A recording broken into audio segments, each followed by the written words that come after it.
Good morning, class. Nice to have you here today. Here comes the last day of our Pulitzer workshop. This morning we have two speakers. We have Ewen MacAskill from Guardian, and he will talk about the National Security Agency and the Snowden case. Yep. And we'll have our second speaker, Kurtis. He will talk about shootings in the US and about how to change the law.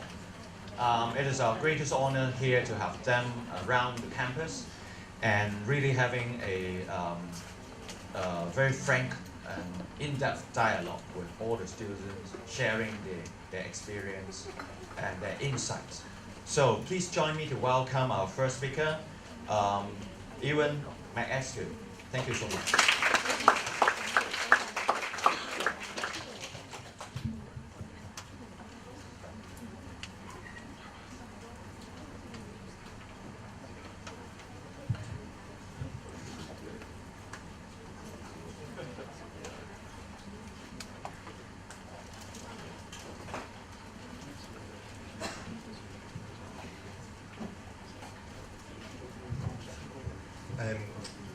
Good morning to you.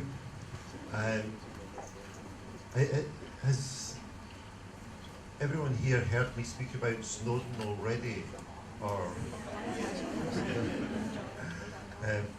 okay then. So today, the last lecture I gave, the last two lectures have been about Snowden, the person, and what happened in Hong Kong. Today, I'd like to talk more broadly about what it was that Snowden revealed and why it matters. So I'll just click through this. If there's anybody in the room that hasn't heard this story, Edward Snowden was a spy, American spy, came to Hong Kong, disclosed lots of top secret documents to The Guardian, myself and Glenn Greenwald, and an American filmmaker, Laura Pfeiffer.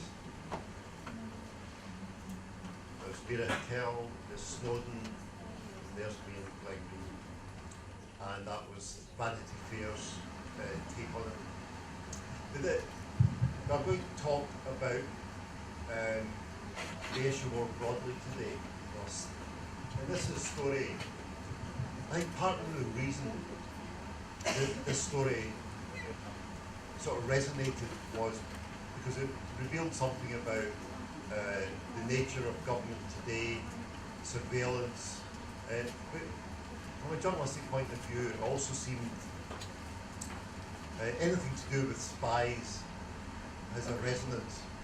And because it was set in Hong Kong, if you're in America or Britain, Hong Kong seems exotic.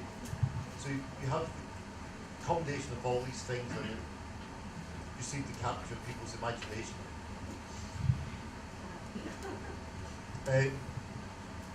This is the actor Daniel Craig in James Bond. And this is, at least in Britain, and I think in America, when people think of spies, they think of James Bond. Now this isn't James Bond. This is a real British spy. His name is Alistair Crook. And I'm going to talk about him briefly, because he's an example of what a good spy does. I met Alistair Crook 50 years ago in Jerusalem. And the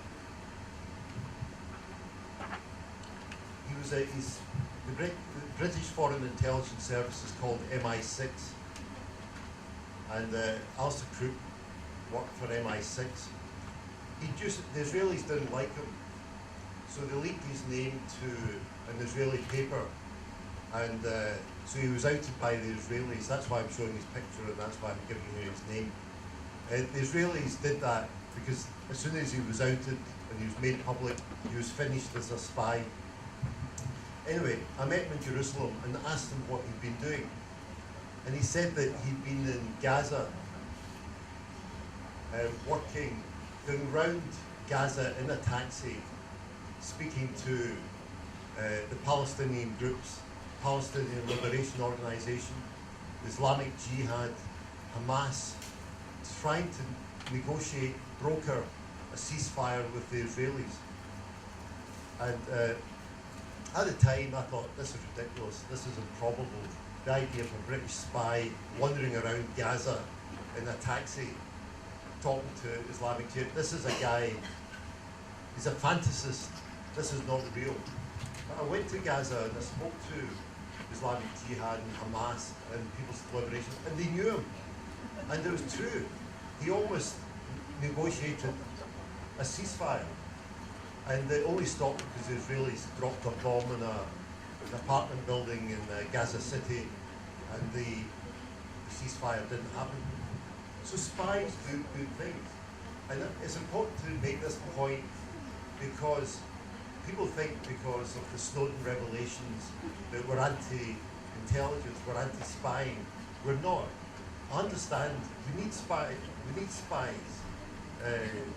to keep us, to protect us from terrorism. We need them to combat international criminal groups. Now, this is the headquarters of MI6 in London. This is the headquarters of GCHQ. This is the British equivalent of the National Security Agency. It's one of the biggest surveillance organizations in the world. The biggest is the Americans by far, probably China after that, the Russians, but the British have got an enormous operation and they work really closely with the Americans. Edward Snowden worked for the National Security Agency, and it was these documents that he leaked, but he also leaked them from the GCHQ as well.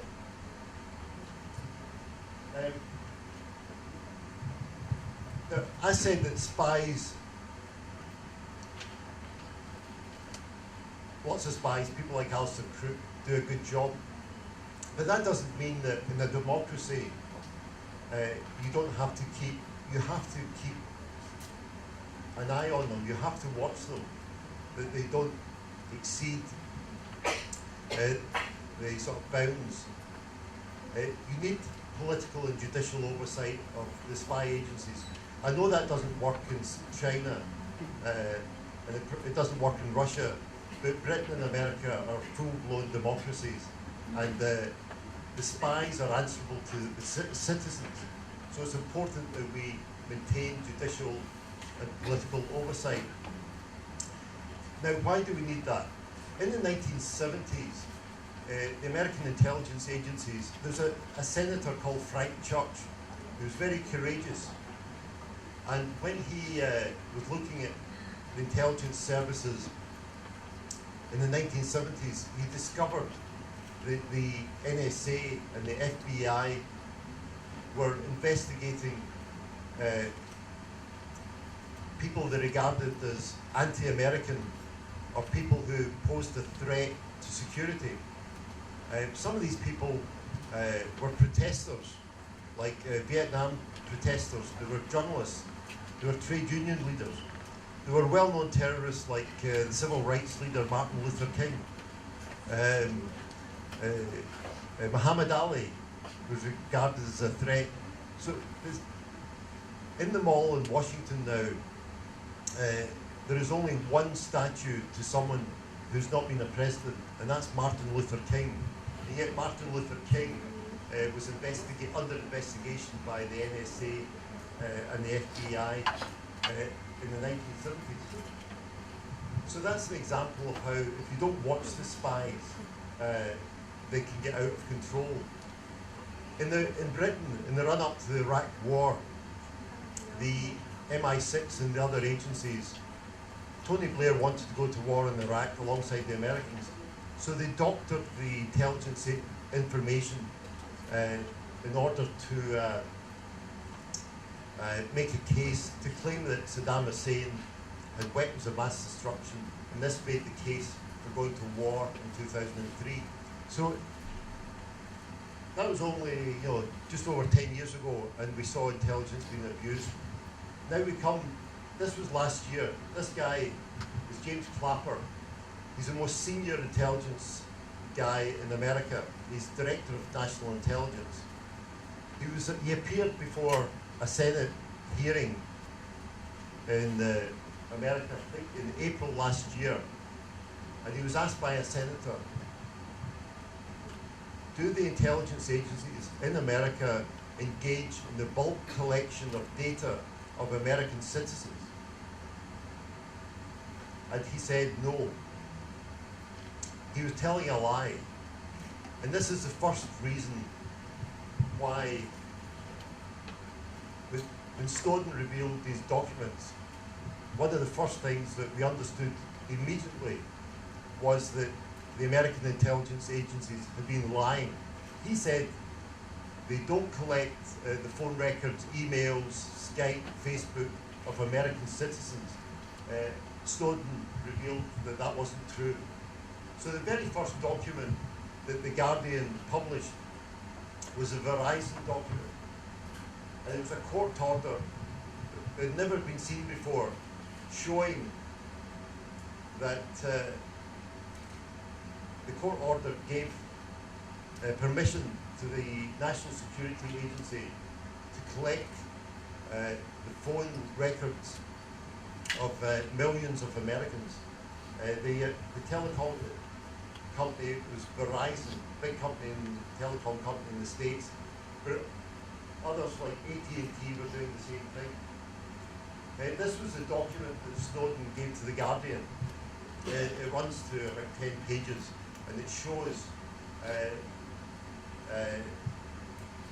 that millions of American citizens were, their phone data was being handed over. And that phone data is important because it tells you, who you phoned, how long you spoke to them, and for the spy agencies, they can tell a lot. The next document we produced was PRISM. And this is the logo that the National Security Agency used for PRISM. And this is one of the documents.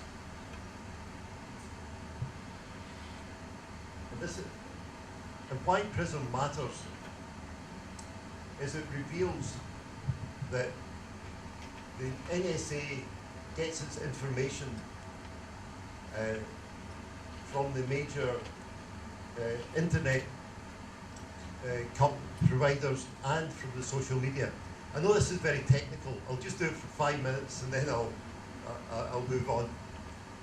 But you can see from here that there's sort of Gmail, Facebook, Hotmail, Yahoo, Google, Skype, all these companies hand over, if you're on Facebook, you use Skype, you use Gmail, the NSA will go to those companies and say, we want your data. And these companies, they're obliged by law to hand it over. But before Snowden, we didn't know this. We thought it happened on a small scale. We didn't realize the full extent to which it was happening. And here again, you can see, these are all the, you've got Microsoft, Google, Yahoo, Facebook, Paltalk, YouTube, Skype, AOL, and Apple, all handing over your data. So if you think what you write in Facebook or your emails are private, it's just not happening. And this was The Guardian when we published the story. It was the second scoop we had, and it shows the, it's making clear the role of the internet agencies. So our very first story was the Verizon one. Our second scoop was PRISM. The Washington Post published that the same day, a few minutes before The Guardian. The third story we did was about cybersecurity and the White House policy. And we deliberately did the story on the day that Xi Jinping was meeting Obama at the White House. Because up to that point, the Americans had been accusing the Chinese have aggressively engaged in cyber attacks in America. Companies like Huawei, the Americans kept saying that Huawei was engaged in all sorts of cyber spying. Well, we get a secret copy of the White House cyber security policy, and it showed that Americans till that point had said that cyber security was purely for defensive reasons. But in the secret document, it showed that the Americans were engaged in cyber hacking and cyber security for offensive reasons. They were just as aggressive as the Chinese. And you know, it was hypocritical. They had attacks on Huawei, but the Americans were doing exactly the same thing. If a computer was being sent from, say, America to a Chinese university, the NSA would intercept it and put a bug into the back of the computers, so then they could, to make it easier to listen in once they were in China. Some of these computers were going to the People's Liberation Army. It must be really stupid to buy computers from the Americans, but they were going, and these are the kind of things. So, and this was embarrassing for Obama the day that he was meeting the Chinese leader and having to take questions from reporters about cybersecurity.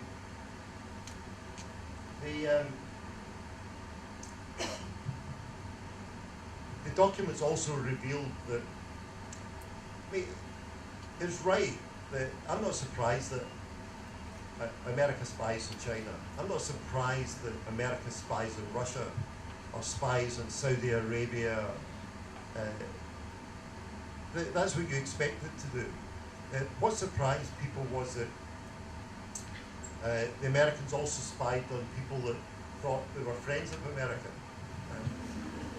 Like Angela Merkel is the German Chancellor, and when these stories appeared,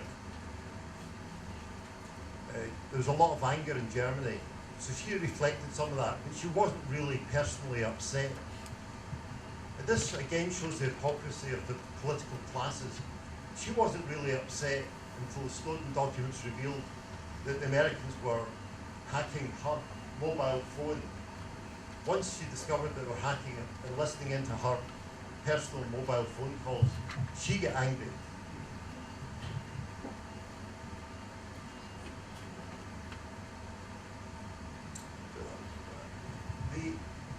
This is a final technical point, almost.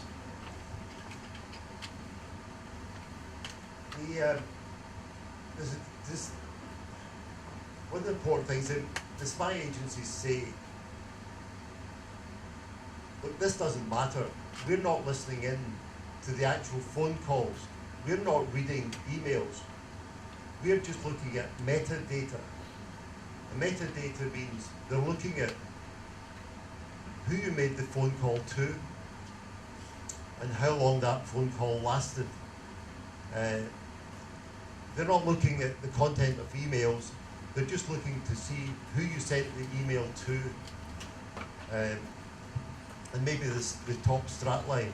I mean, I don't believe that. I'm pretty sure that they do read the emails and they do listen to the content of phone calls. This is their line. But the important thing is, you don't need the content. Spies don't trust content. Because if you write an email or make a phone call, you could be telling lies. But metadata is a fact.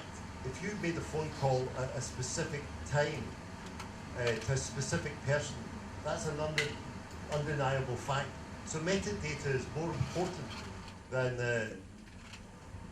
the content. And by using just metadata, you can build up a picture of a personality very quickly. It's much more useful than the content. At the opening ceremony, and again when I was talking about Snowden, I kept waving my iPhone about and saying, you shouldn't trust it. And part of the reason is you give away so much information on Facebook and on emails, but also all your electronic communications are being used to build up a picture. And you might think, well, if I'm not doing anything wrong, why should I worry? But you're giving it, you should think hard. Supposing you're making a phone call to Alcoholics Anonymous, the spy agencies think that person's got a drink problem, or maybe someone's having an affair, or they phoned an abortion clinic, or there could be any number of things that the spy agencies will pick up and build up a picture of you that may be misleading. I keep saying, and you don't realize how much information you're giving away. On this, who's got iPhones? Have you ever looked at the location button? Yeah. If you want your way through to the location button, and it's hidden quite far back, you go to that, and it will show you a map of the locations that you've gone to most frequently. And it'll give the time that you arrived there, how long you spent there. With that kind of information, it's so easy for them to help build up a picture. If you're at that location at a specific time, they know who else was at that location at a specific time, and they can work out who you met. That has consequences for journalists, because it means they know if they want to track the source of a story, it's easy for them to do. If you're at a specific location, they can do triangulation. They can work out from other people in the vicinity. If you've used a bike card, if you've been at a CCTV, it's so easy for them nowadays. 20 years ago, they couldn't have found the source of a story. It's not just journalists. They can listen in on a lawyer and an alleged criminal. It could be a doctor and his client. They do these things. We know this because of Snowden. There is no privacy anymore.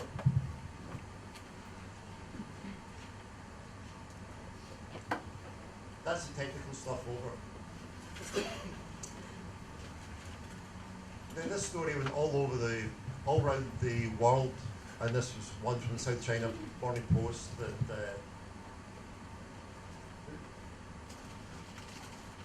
the reaction. It was a huge story in America. It was a huge story in Germany. A huge story in Brazil, Indonesia, Australia, but it wasn't a big story in Britain. And no one knows why. The Guardian reported it, but the BBC hardly touched it at all, and the other papers didn't touch it at all. But some people said it's because the stories were too technical, but they weren't too technical for America, they weren't too technical for Hong Kong or Brazil, or so I don't accept that as an explanation. It could be that the rest of the media just don't like the Guardian. They think that we're arrogant and smug and superior, and the Guardian before this was involved in disclosing phone hacking by journalists at the News of the World, and some of those journalists, phone hacking is breaking the law, and some of those journalists have gone to jail. So a lot of journalists, the Rupert Murdoch papers in Britain, blame the Guardian, A, for journalists going to jail, and B, because the News of the World closed down. It could be because people in Britain, when they think of spies, think of James Bond, Daniel Craig, and they've got a comfortable view. It may be because they're worried about Islamist terrorist attacks, and they think, well, we're glad the spies are there and we don't really care if it amounts to an invasion of privacy. These are legitimate positions, but it may be that Britain's been secure for 400 years. We haven't had a revolution or major upset, so people are comfortable with the idea of a security state. Now, I don't have an explanation for it, but so the reaction hasn't been universal. I don't know how much reporting was done in China. It may have been suited China to present Snowden to show American hypocrisy. I'm not sure if it was a big story in Hong Kong initially.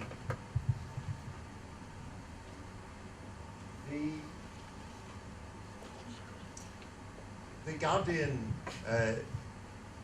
was hammered for this story.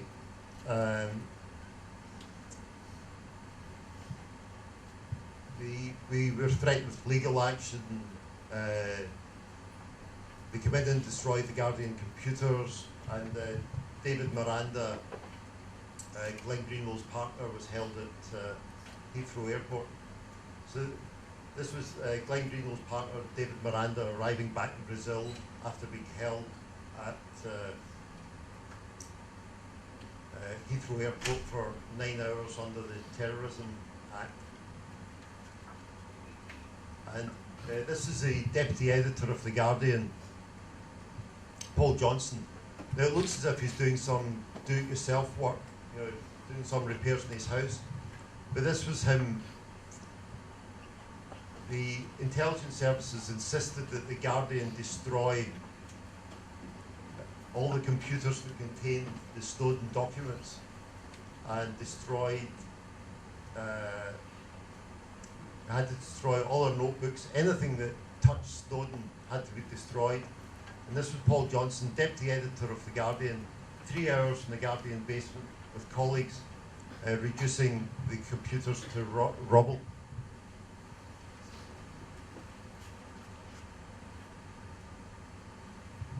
And this was us. We met Snowden again a few months ago in Moscow. This is the editor of The Guardian, Alan Rusbridger. And despite all the pressure we were under, he never buckled. And we've not finished with Snowden. We still have the documents, although they were destroyed in London. We had copies in our New York office. Then we were told that we weren't allowed to have them in the New York office. That legally, the Guardian's New York office is still part of British jurisdiction. So we asked the New York Times if they would keep the documents for us. And they created a room in the New York Times office. It's very secure, it's got cameras, a security guard. You need special passes to get into it. You need 3 different passes to access the computers. So it's pretty safe. But it's embarrassing as a British journalist from a country that supposedly believes in free speech, freedom of the press, that in order to report these documents, I have to go to New York, and I have to go into the New York Times office to carry out my work as a journalist.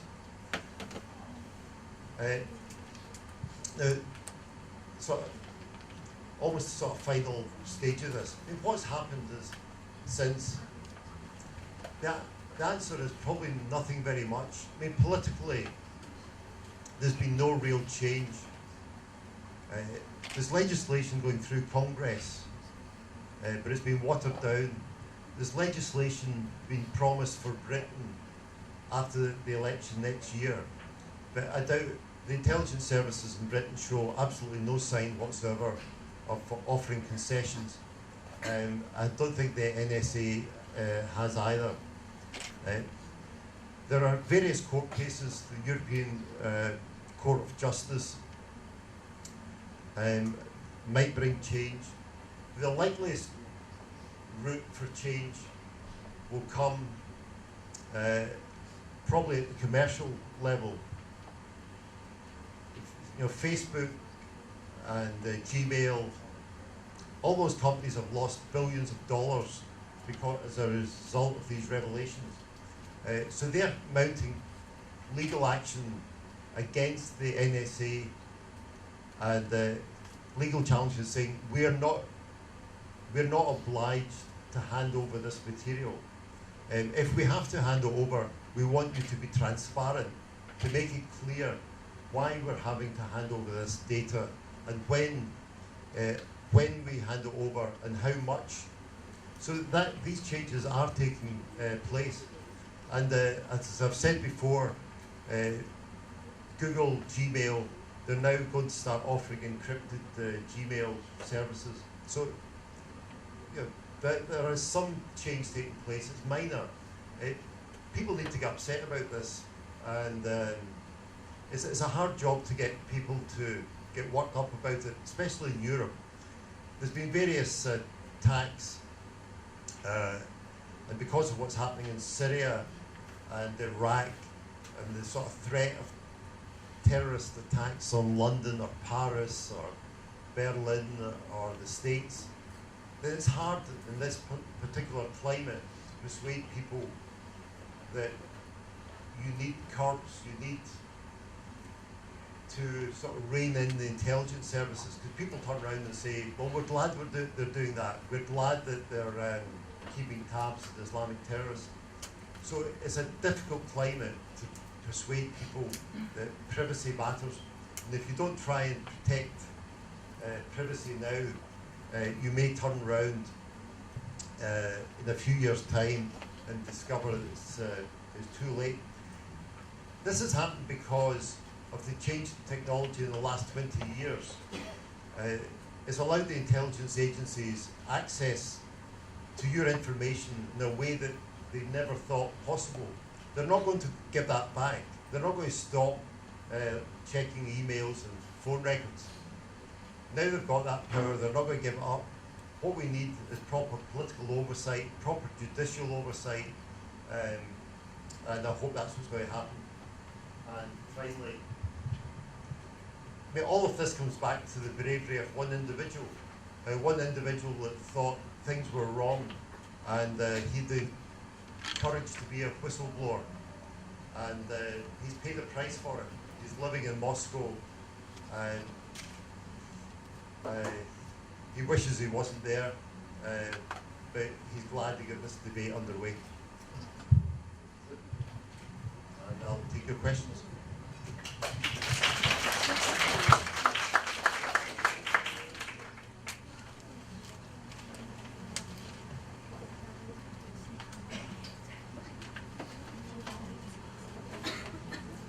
Hi, Ms. MacAskill.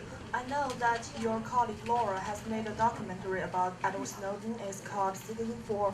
So could you please tell us something about this documentary, and any chance we can watch it in Hong Kong?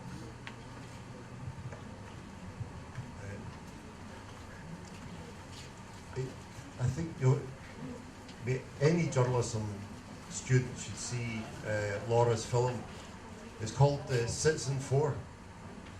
And I'm not saying you should see it because I'm in it. I'm only in it briefly anyway. What it does, she sets out, the first section deals with whistleblowers. Before Snowden, there was a guy called William Binney who worked for the NSA and was a whistleblower about 10 years before Snowden. And she talks about that Director of National Intelligence, James Clapper, and why and how he lied to Congress. So she's basically just setting the scene. And then about 1 hour of the 2-hour documentary is set in Hong Kong, mainly in the Mira Hotel. Laura shot everything from the first minute she met Snowden till he left the Mira Hotel. Laura filmed something like 20 hours worth of footage, and she's condensed that to 1 hour. So she shows things in Hong Kong, like Snowden putting the red hood over his head, and it shows the tension in the room. I mean, at one point, you know, when the fire alarm goes off, and Snowden is wondering whether it's an attempt to try and get him out of the room, and it shows him sort of debating whether to leave the room or stay, whether it's a false alarm or whether it's real,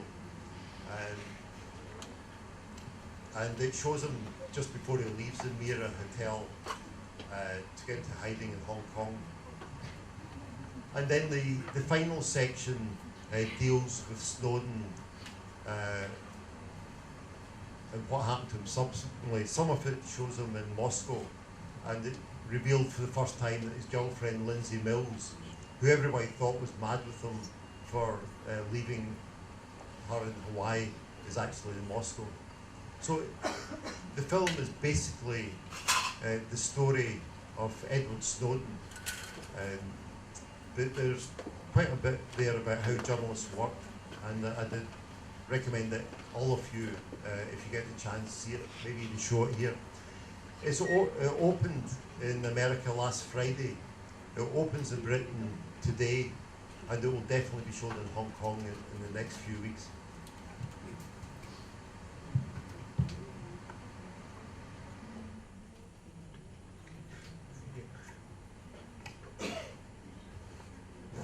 Oh, thank you. I know that Twitter recently is suing the Department of Justice for the government asked Twitter to give users information, but do not allow Twitter to tell the public that they are doing so. So, as you mentioned before, the technology companies, they are giving users information to the department. So my question is, what's the stance of the technology companies after Snowden's issues coming out? And so as far as I'm concerned, they are in the middle of these two sides, so quite embarrassed. So what's their position? Thank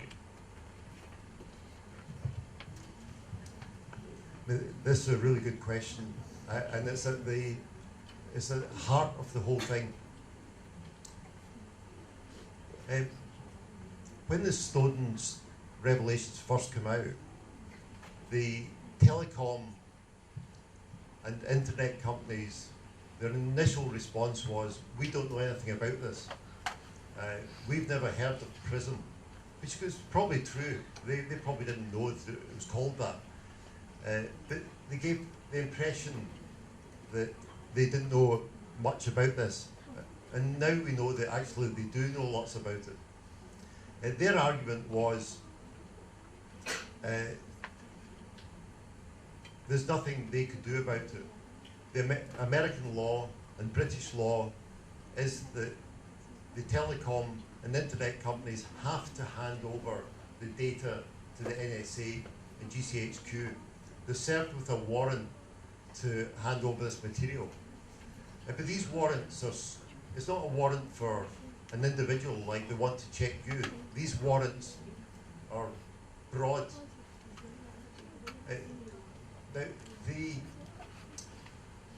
The telecom companies like Verizon and AT&T have been cooperating with the intelligence services for 30 or 40 years. The new bit is the internet companies like Facebook and Google and Microsoft. And they've been handing over this without telling their customers. And they say that they're not allowed to. When they've been served the warrant, they hand over the material, but they're not allowed to tell anybody about the warrant. Twitter have been better than Facebook and Microsoft and the others, because Twitter tried to resist, and as you say, they've launched the case. And some small companies, it's called Lavabit, Lavabit, was an internet provider. And the NSA served a warrant on the owner of Lavabit and said, you have to hand over your data. And he was extremely brave. He says, I don't mind handing over data if it's related to a terrorism case, but I'm not going to hand over the keys, the encryption keys of every individual that uses Lavabit, his internet provider. And because he had a choice, he had to either hand over the data to the NSA or close his company. So he closed his company, and he's involved in a court action at present. So it's a very difficult issue. One of the internet companies kept saying, this isn't our fault. As you said, we're caught in the middle, we're innocent. But when I spoke to the internet companies, and just to get some basic information, they were so evasive, they were so suspicious, they were withholding so much information. That made me wonder about just how heavily involved they are. One of the companies, I said, how much money do you get from the NSA every year for cooperating? And they said, we're not telling you. I says, we have a right to know. And they said, well, if I told you how much money we get from the NSA, it would seem like a lot of money to you. But it's not a lot of money to us. So that we still haven't got an answer. Exactly what the relationship is between these companies and the intelligence agents.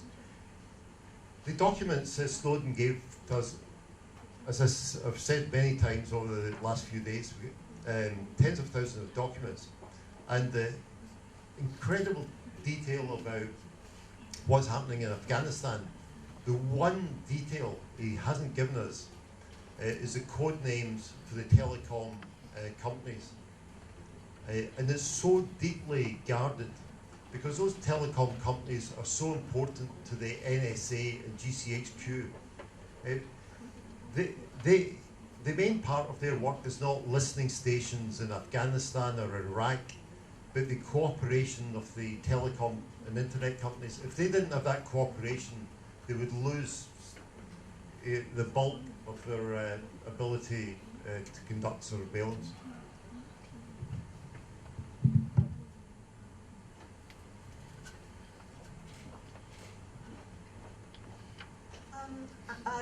All along you have been mentioning British spy or national spies. How about freelance spies?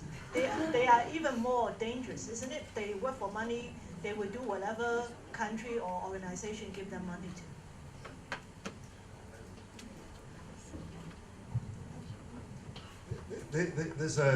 There's two levels in spying.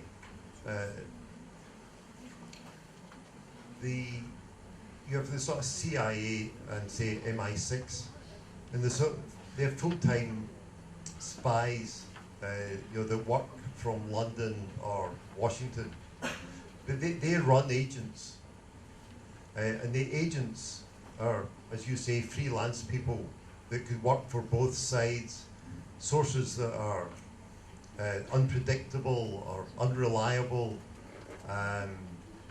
but people like, say, Alistair Crook, that they're spies, they're being trained and they're answerable to their bosses, but quite often they're just dependent on a whole range of sources. These sources can be journalists, people, as you say, in it for the money, but they're just gathering that information.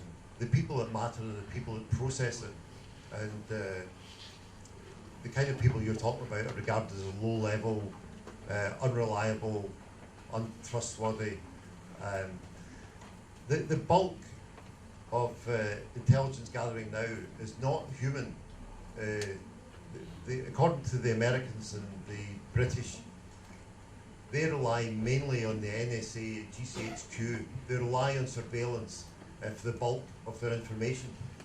And that's one of the arguments. People say, people who are critical of the intelligence services say the best spy sources are human sources, individual contact, people dotted around the country that are prepared to provide information. And they argue that surveillance, mass surveillance doesn't work. You gather all this information and you can't process it. There's so much information you can't go through it. So what you should do is have targeted surveillance. If you've got someone you suspect, you direct your surveillance at that particular person. In the run-up to 9/11, they had the information beforehand that some of the hijackers were in America, but the the information that the NSA collected was not passed on to the FBI, so it was never acted on. They had the information, but there was a lack of communication, inability to process it. And again, it comes back, some people again argue it's better just to rely on sort of human contact, the old-fashioned way of spying rather than lies. The kind of people you're talking about, freelancers, they're not taken seriously. Is that what you meant?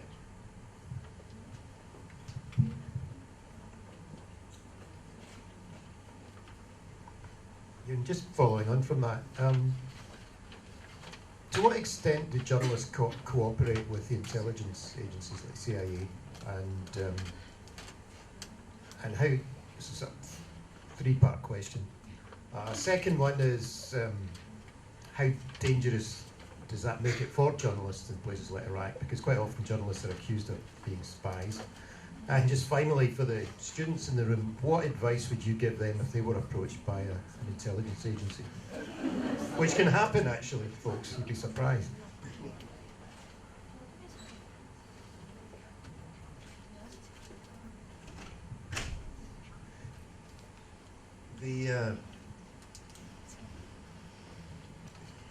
There's a big difference between Britain and America. In Britain, the spy agencies are really secretive. In America, the CIA have got a press office. You can phone them up. Any of us can phone them up if you're a journalist to get information. So the Americans tend to be a bit more open than Britain. In Britain, on each paper, there's one designated journalist that they will speak to. They won't speak, if you phone up, try to speak to MI6 or MI5 or GCHQ, they won't speak to you. There's one designated reporter in each paper that they will speak to. I find it really difficult dealing with the intelligence agencies. If you're talking to, say, the police or a politician or a social worker, you can check that information. You can go and speak to someone else and double check whether it's true. With the intelligence agencies, you can't double check. You either believe what they're telling you, or you don't use the material. And they make it difficult for you. It'd be easy if you say, MI6 claims there's a major intelligence plot underway in Britain, but they won't allow you to say that the information came from MI6. They won't let you say the information came from intelligence agencies. They won't let you say something even vague like government sources. You're not allowed to attribute that information. The same with the CIA. You're not allowed to say the CIA said, unless it's some bland official statement denying a story. So it's difficult for journalists dealing with spies because they won't go on the record.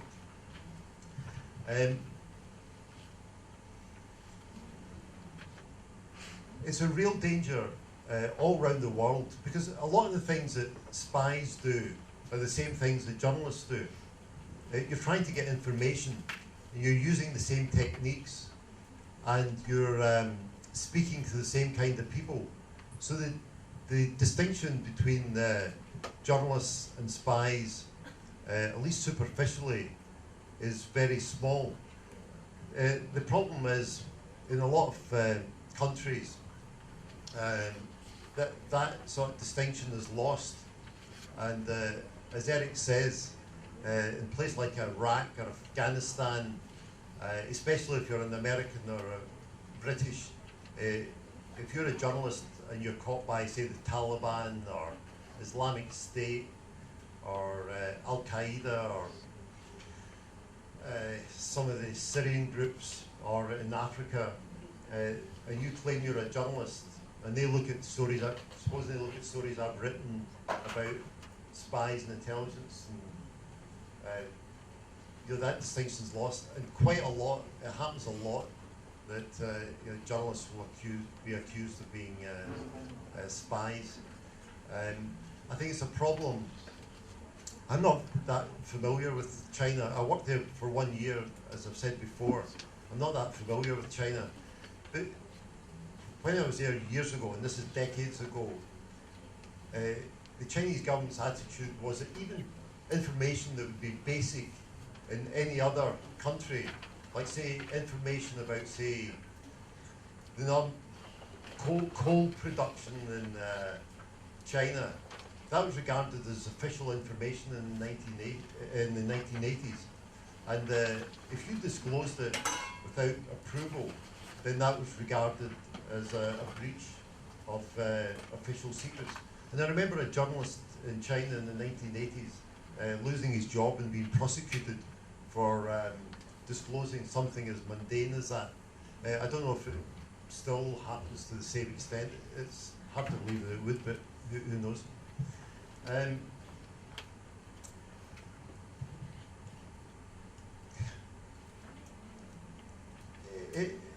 So just that final point on that. It's a difficult one how to respond to if you're approached by a spy. A spy is a source. I've met spies down the years in different countries, and some of them are totally crazy. And I think, how on earth is this person a spy? You know, that you meet people who've got real mental, temperamental, psychological difficulties, and you think, why on earth is the CIA employing this person? And then you meet people like Alistair Crook, who you think, this is a serious person, gets serious information, is worth listening to. So you have to make the judgment yourself.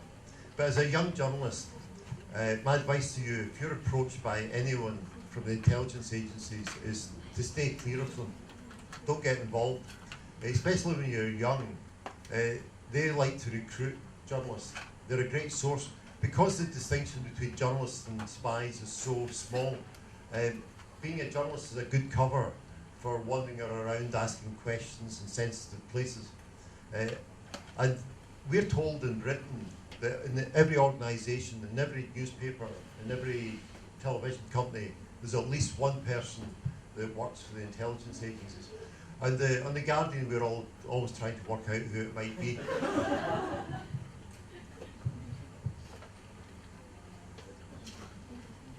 So we get 2 more questions. We have the chance for the people at the back. Hi, good morning, Ms. MacAskill. I know that a few days earlier there was an Occupy London happened in London, and the Guardian did a lot of report on this, but the BBC did not, just maybe covered a little. Do you think this is because of the government intervention? And if so, do you This would be Occupy London? Occupy London. Yeah. And do you think this is related to government intervention? If so, do you think this will harm the freedom of journalism? And also on 19th of October, when Guardian was reporting this protest, it says this protest is a support of Hong Kong protest, but actually, according to the organization, they just say this is a global movement, nothing to do with the Hong Kong protest. So I noticed that a few days later, the Guardian changed the word. Do you think this is maybe a mistake? If so, do you think this will have something to do about the accuracy of the news? Thank you. So why did they say it was a global? I just checked their website, and they say Occupy London is a global movement. They fight for a better economies and equal society. Thank you.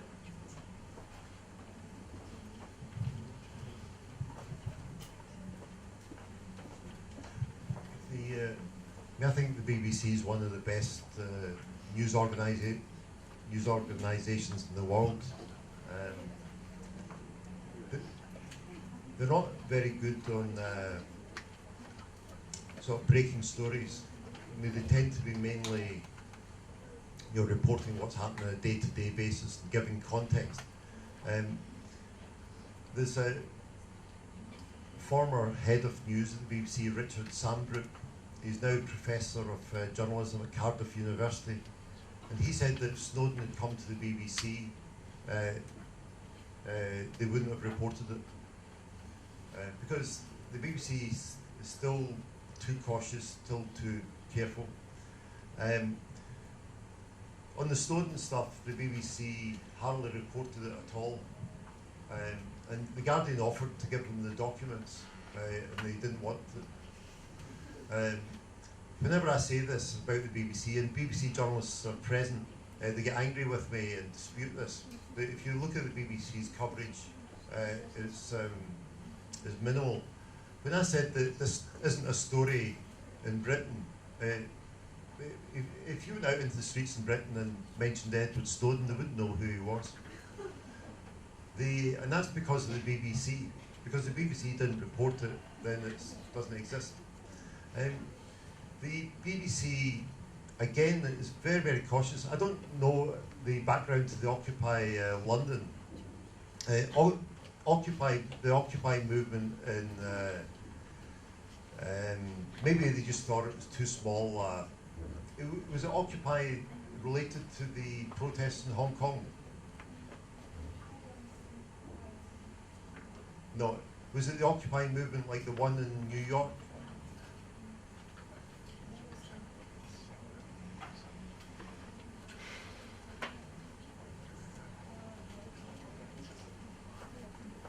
I don't know the background to it, so I'd be misleading you if I attempted to answer it. So we get the last two questions.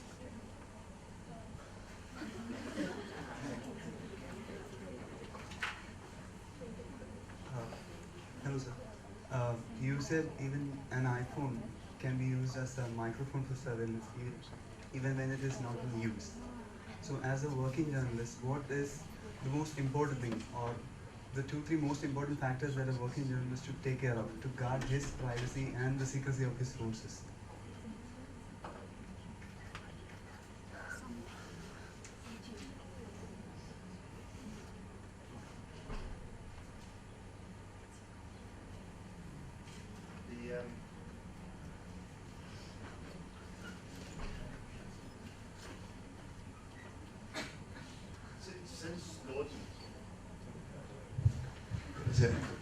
Since the Snowden revelations, the Guardian has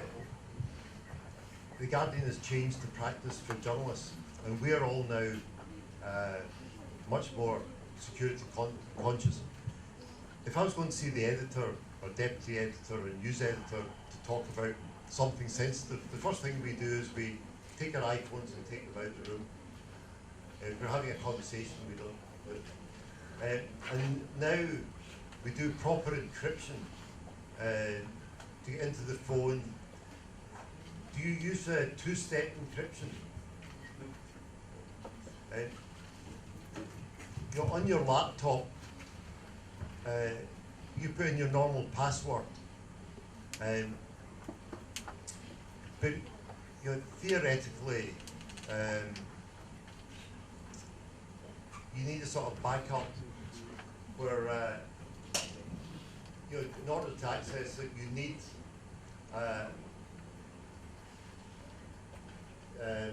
sort of verification through your mobile as well. So in order to access your laptop, you also need a message from your phone. We're also using sort of encrypted, long encryption, using encrypted emails, chat. So the Guardian gave us 2 books. This is one.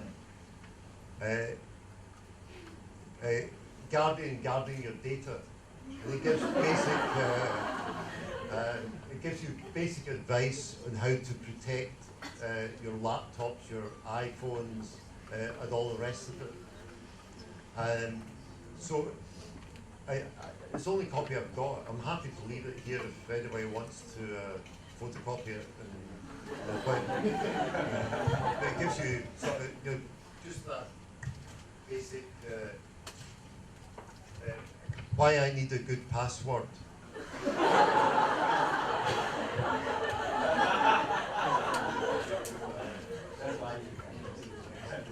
How do I keep data safe in an open plan office?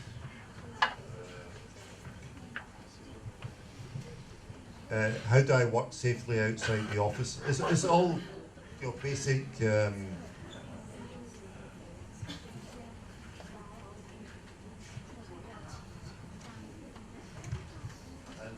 This is also practical information related to Snowden that the Guardian gave to all the journalists as well.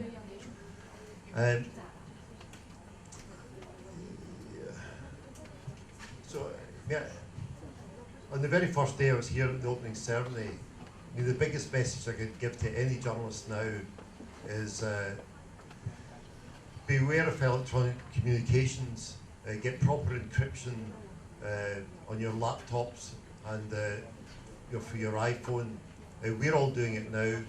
Use Tor and PGP, and if you're meeting a source, go back to the old-fashioned pen and paper and meet them face to face. If this is my last point, there's something wonderful in this book. The Guardian and the editor, Alan Rusbridger, was under huge pressure last October, November. The British press didn't support us. We got the government was threatening to close us down, or at least close down our reporting. And the intelligence services were saying that we've done enormous damage to their capability. And the Daily Mail, a British paper, put a picture on its front page of the editor, Alan Rusbridger. They put his picture on the front page with the headline across the front was "Traitor." That's the kind of pressure we were under. The next day, and some of the responses are in this book, we received 30 letters or emails of support from the major newspapers around the world, New York Times, Washington Post, papers in Japan, Turkey, Germany, editors saying, we support The Guardian. It's important that the intelligence agencies are held to account, and it's necessary that you need a free press to hold the intelligence agencies to account. And it's very hard as a Guardian journalist not to read these and feel emotional. And then the final point, the Director of National Intelligence who told the lie to Congress, this is a quote from him. He says, he's unhappy at the idea of giving any credit to Edward Snowden or The Guardian or anybody else. But he does go on to say, I think it's clear that some of the conversations that this has generated, some of this debate actually needed to happen. So Clapper is acknowledging that he's glad that we had this debate about surveillance. The director of the British spying service, GCHQ, retired 2 weeks ago, and he said that Snowden, he didn't mention Snowden, he didn't mention The Guardian, but when you read his speech, you know that he meant us. He said this had caused enormous damage, but he understood why it was necessary. Although he thought it did enormous damage, the important thing was in Britain that you had a free press.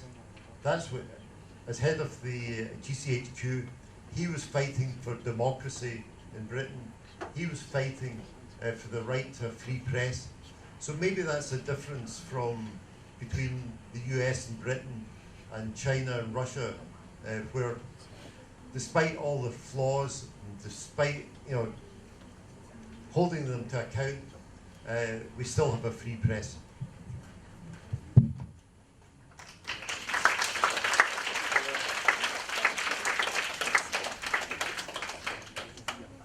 Thank you so much, Mr. MacAskill. Now let's move on to our second speaker, Mr. Kurtis Lee.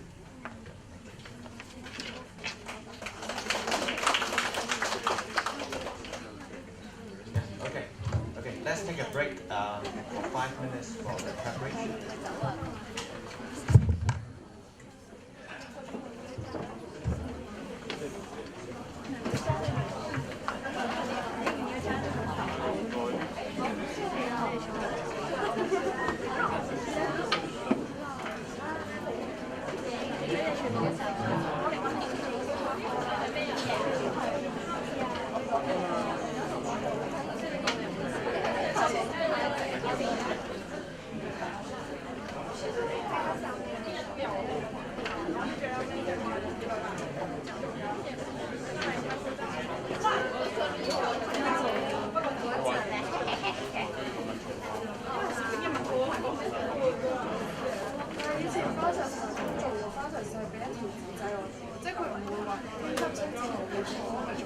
唔係咁俾嘅方法，我覺得呢樣嘢冇所謂，要揾翻成個方法咯。即係總之要知道咯，同埋即係譬如話今次考完 midterm 都會俾啲分我哋可以上訴咁樣解。即係總之要知道你個 grade， 即係唔會不明不白咯。係我咁嘅意思。Ich würde sagen, das wird auch so eine Public Speaking Klasse.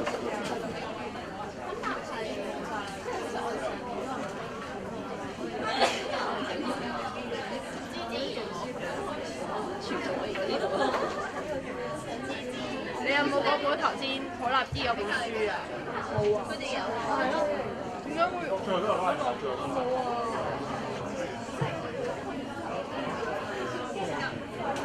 即係你唔會，即係你記者同埋編輯，即係唔關，即係我哋得我哋幾個冇乜傾嘅人，會出到嚟先拍啲咁樣咯。即係佢有個空間嘅時間去斟咯。咁阿 G 話佢收集晒之後先會改嘢嘅，咁即係做翻紙仔，做紙，即係做個 Excel 出嚟，列個分出嚟俾大家參與咁樣，有問題先自己資料或者揾到我哋4個去解決咯。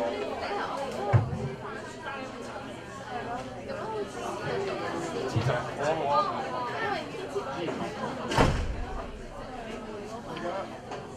因為我冇經歷過翻全國嘅，一係就而家咁樣做，或者之前翻嚟嘅做翻，即係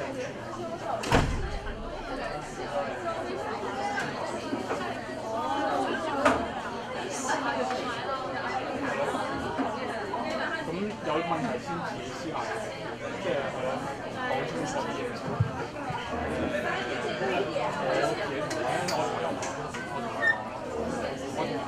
丁我講咗啦。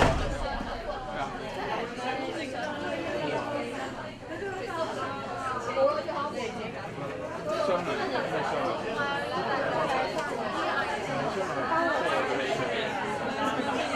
我覺得好難，好難。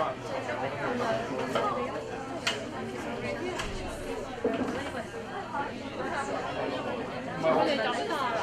阿花同埋先人有咗。我覺得，即係 even 係我唔介意一齊，我唔介意一齊，我唔介意同埋一齊，即係。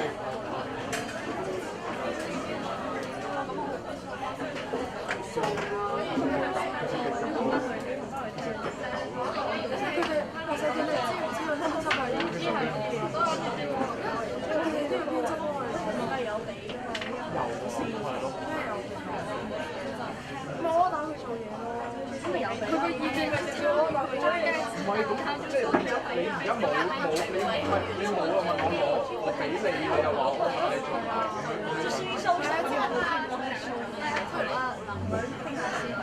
我覺得傾咗先，傾完先再嚟答。唔係我想知道個原因，唔係我想知道原因。想知道啲嘢。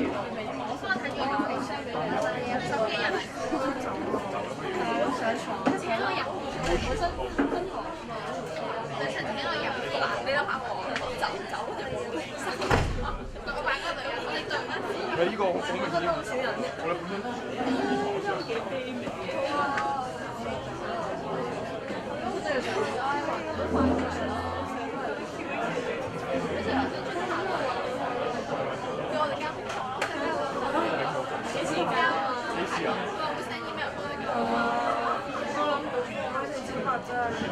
我上次真係搞2000。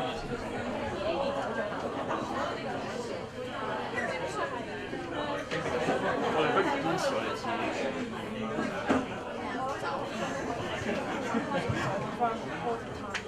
我小姐咧好貪。衰啊你哋！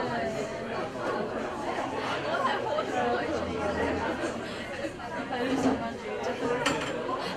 我冇拖嘛，冇拖嘅人有拖，我瞓得唔好啊咁樣。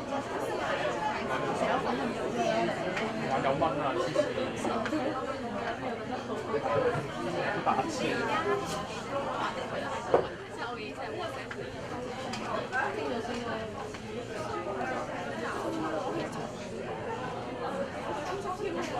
我哋真係唔知定，真係唔知定，真係唔知定。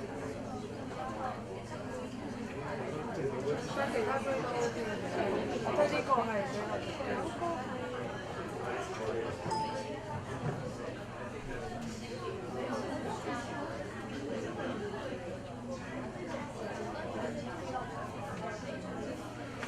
呢個係比較。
我覺得個問題話，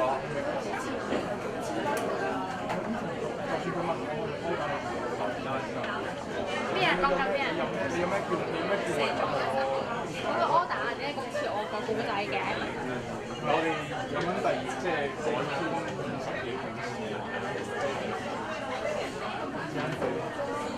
有咩講唔滿意講，講唔滿意首先冇。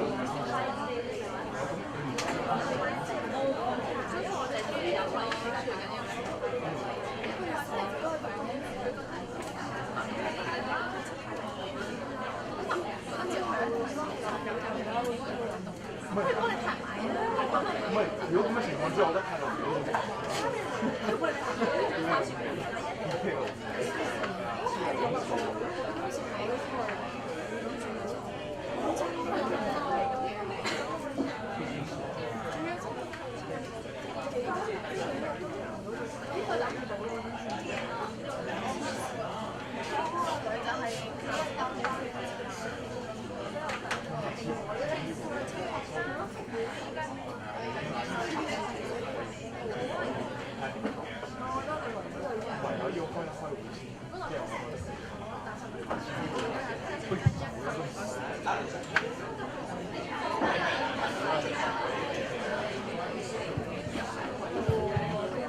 Okay, everybody, please be seated.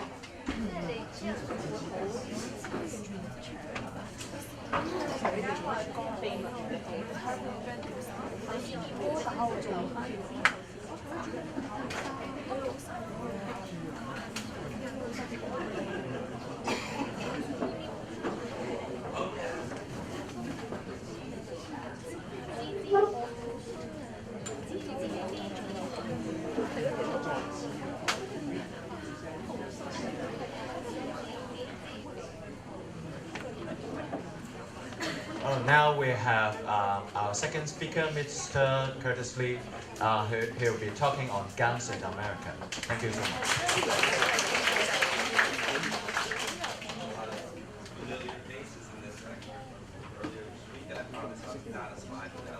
That makes you think. So I'm here to talk to you guys a little bit about gun culture in America. Is that okay? Can you hear me? Okay. If you want this, I can. Yeah. Thank you. Oh, that's great. So yeah, I'm here to talk to you guys a little bit about gun culture in the United States. I was a part of the team 2 years ago that covered a mass shooting at the Aurora Theater shooting, and I also covered Newtown as well. 2012 was an interesting year. There were a number of shootings around the country, and it really kind of elevated the discourse in terms of gun culture and how guns are viewed in the U.S. It's all too often that mass shootings occur in the U.S. I mean, even on Friday, there was one outside of Seattle where at a school, a shooting occurred and 3 people died. But I think that the issue with guns is every day. It's not just mass shootings. It's in cities all across the country each and every day. I mean, someone right now might be getting killed, is probably dying from a gunshot wound in an American city as we speak, on a hospital bed or in the streets. So I'll talk a little bit about, you know, the mass shootings that have occurred and kind of where we are in the discourse right now. So like I said, 2 years ago, more than a dozen mass shootings blanketed the country. And when I say mass shootings, I'm talking multiple deaths. You know, 5 to 12 people to 13 people maybe killed in one single incident. And 2 of those shootings, like I said, were at the Aurora Theater in July. And then 5 months later, it was at Sandy Hook Elementary School in Newtown, Connecticut, where 20 first graders were killed by a lone gunman. Hundreds of people were killed in those shootings, and it really, like I said, elevated the discourse over guns in the U.S. And the issue over guns is very much a political issue in the U.S. When you talk about what reforms might come about, it really boils down to politics. There's a 2-party system in the U.S., Democrats and Republicans, and this is very much kind of an issue that both sides see very differently. So gun laws across the country, each state has different gun laws. Different gun laws in Colorado, from different gun laws in California to Pennsylvania to New Jersey to Florida. Each state has very different sets of gun laws, and those laws do everything from limit ammunition magazines. Those are what you essentially put into a gun. They hold the bullets and whatnot, so you can get magazine rounds or ammunition magazines of 10 rounds, 15 rounds, 100 rounds. That's what James Holmes, the gunman in the Aurora Theater shooting, carried. He had a 100-round drum kind of magazine that fit into an assault-style weapon. Also, background checks are required across the country, but there's certain loopholes that people get through. So if I go to a store like a Walmart or a Target, I have to have a background check. They'll run a background check on me, make sure I'm not a criminal, I'm not a felon, I don't have any prior convictions. But there's easy ways in the U.S. to get around that. And that happens all too often when, say, I have a gun and I want to give you a gun. I know you and I can sell you that gun, and I don't necessarily have to do that background check on you because I think I trust you. Family members, you sell a family member a gun, give a family member a gun. You're not doing background checks on those individuals. You're just kind of doing it on merits. You're trusting that they won't do something with those guns and commit a crime or anything like that. So the law is very, very, very much by states in the U.S. Federal legislation is very thin in the U.S. There's something called the Brady Act, which mandates those certain background check requirements. So say I go into a store to buy a gun, they're going to run a quick background check on me. That's kind of covered under the Brady Act. There was also a bill in 2004 that expired. It was called the Assault Weapons Ban. And that banned high-capacity, high-powered military kind of war weapons. Those are weapons that you see on the battlefield, these AK-47s, AR-15s, those kind of assault-style weapons that are used to fire multiple bullets very quickly. I mean, you just put your hand on the trigger and it very much like that, military-style rifles. And that assault weapons ban expired in 2004. And there were politics behind that, why it expired. So a lot of the gun legislation at the federal level is widely viewed as symbolic. The bills that come out of Washington in terms of gun legislation are essentially toothless pieces of legislation. They don't do much. They're viewed as kind of like, oh, there's some gun laws and okay, whatever, no one's really going to abide by them. They don't have too much bite to them. So it's really left on the states, each state in the U.S. to kind of enact their own laws. But when a law is different from state to state, I mean, you can easily travel from state to state in the U.S. and gun laws in one state might differ 6 hours away in another state, or 30 minutes away across a bridge in another state. So it's very much hit or miss in the U.S. in terms of gun laws. So after the Aurora Theater shooting and Newtown in 2012, I mean, if you saw these shootings or heard about these shootings and you're in the U.S., it really hit a nerve with folks. And there was a discussion after the shootings: should more laws be passed? Would more reforms have helped prevent these shootings? Would they not have? Why do we need more laws? We do need more laws because, and this is just me speaking of what people are saying, we do need more laws because it might protect lives. People say that, well, these gun laws would have done nothing. These individuals bought these guns legally. We need to address things like mental health instead. We need to have better parenting at home. We need to have kids able to talk to their parents instead of going to pick up a weapon and go to school when they're upset with someone. So it really elevated this the discussion over gun laws, and it's very much divided in the U.S. along party lines, Democrats and Republicans. So after Newtown occurred, President Obama, who's a Democrat, really called for stricter gun laws. And when we say stricter gun laws, he was calling more for something called universal background checks on all sales and transfers of guns, like a federal mandate on that. Something where I have a gun, you're my friend, I'm gonna have to do a background check on you because, hey, it's just the law. And that gets through certain loopholes like straw purchases, which are kind of under the cover, kind of black sales of guns, black market sales of guns. That's what it's aimed to really cut back on. So there was a push in Washington in January of 2013 to pass stricter gun laws. Joe Biden was kind of tasked with that. That's Vice President Joe Biden. He was really tasked with getting this law passed in Congress. So a bill was presented in the U.S. Senate, and Democrats controlled the U.S. Senate, but it went nowhere. Because a lot of people are concerned that gun laws can hurt their future political ambitions, because there's a lot of organizations out there who have vested interest in guns in the U.S., and there's other groups who are trying to have more gun control and combat these certain groups. But it very much falls along party lines. Democrats often support more gun reform, gun control, gun legislation. Republicans say, it's not needed. We have a Second Amendment right in the U.S. Constitution, and that right is to bear arms. And we shouldn't have laws that infringe upon those rights. We should be able to have any kind of magazines that we want. We should be able to, we don't need to have background checks for every person. We should be able to have a free society, possess guns, and not have many laws on those, bearing on those laws. So once that bill died in the U.S. Senate, the federal reforms to have stricter gun laws, it really was left on the states. And a handful of states in 2013, Colorado, Connecticut, New York, Maryland, very much less than 10 states passed stricter gun laws in the wake of those shootings in 2012. And like I said, there were a number of shootings in 2012. There were more than a dozen mass shootings. And those, in Colorado, for example, I covered the theater shooting, but Colorado is also the site of a number of other another shooting. In 1999, there was a Columbine shooting in which 12 students were killed and one teacher at a suburban high school in suburban Denver. And in January 2013, Democrats control the political landscape in Colorado. Each state has a state legislature, and it's a governing body that creates laws for those states.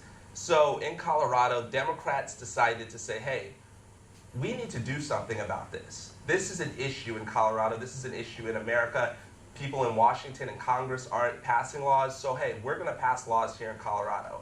And lawmakers stepped forward and presented a package of gun control bills. Bills that would make it tougher to access weapons, make it tougher to have high-capacity magazines. And the thought behind some of these bills, for example, limiting ammunition magazines to 15 rounds. Say a shooter walks into the room and they have a 15-round magazine. Once that's over, once that shooter, he or she is done shooting, they have to stop and reload that weapon.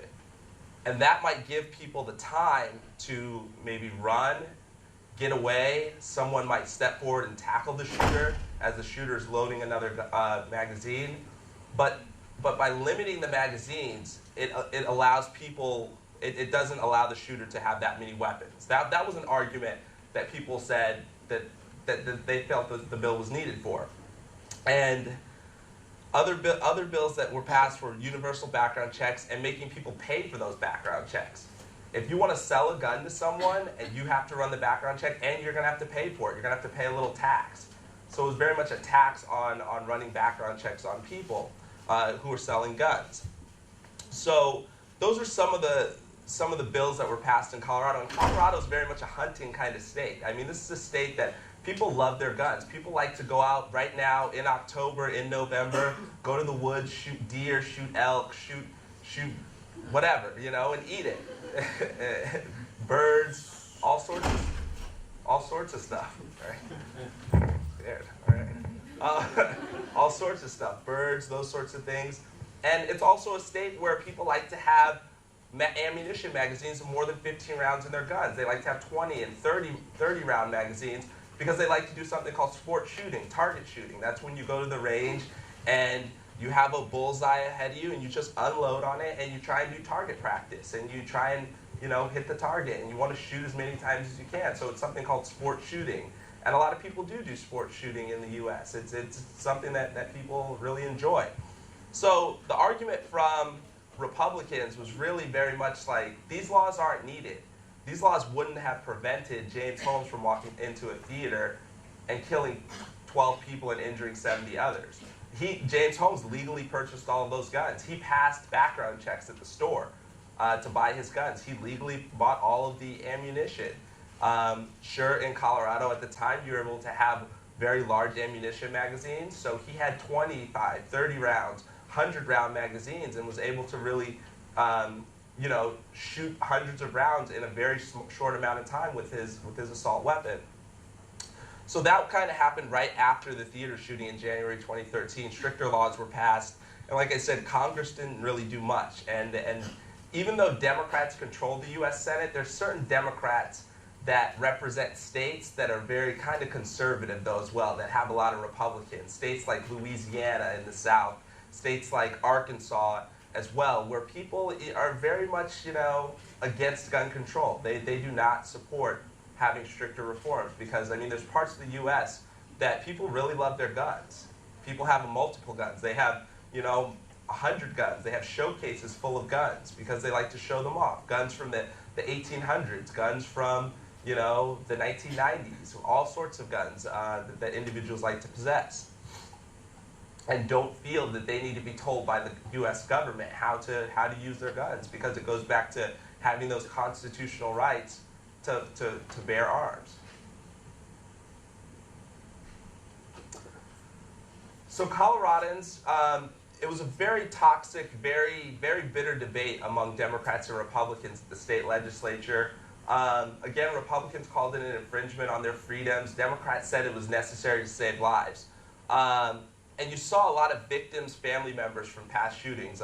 If you guys saw my other slides, Tom Sullivan, his son Alex, was killed in the theater shooting, and he testified at the Capitol quite a bit.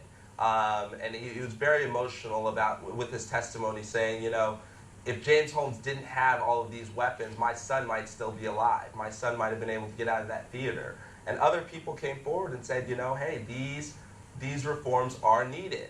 There were also groups that traveled to Colorado to say, no, they're not needed. And here's why. Because James Holmes passed the background check and things like that. And it was a very contentious debate there at the Capitol. And going back to kind of what I talked about with some Democrats voting for laws that maybe their constituents might not feel are needed, there were a handful of Democrats in Colorado who lost their jobs after that legislative session in 2013. They were booted out of office in something called recall elections. Those are special elections that are held by constituents in Colorado because they felt like their elected officials did not vote in their best interests. They said, you know, no, we don't need stricter reforms, and you voted for stricter gun laws. We don't want you in office, so we're going to hold a special election, and individuals were recalled. They were thrown out of office and replaced with new politicians who the voters felt were voting in their best interests and were supporting them in their best interests. In Colorado and states all across the country, the voters have the ability to hold recall elections and boot their elected officials out of office if they feel the need to. And that's what happened to 3 lawmakers in Colorado, 3 Democrats who voted for these stricter gun laws, limits on ammunition magazines, background checks, fees for background checks. Those things that they voted for essentially led to them being thrown out of office.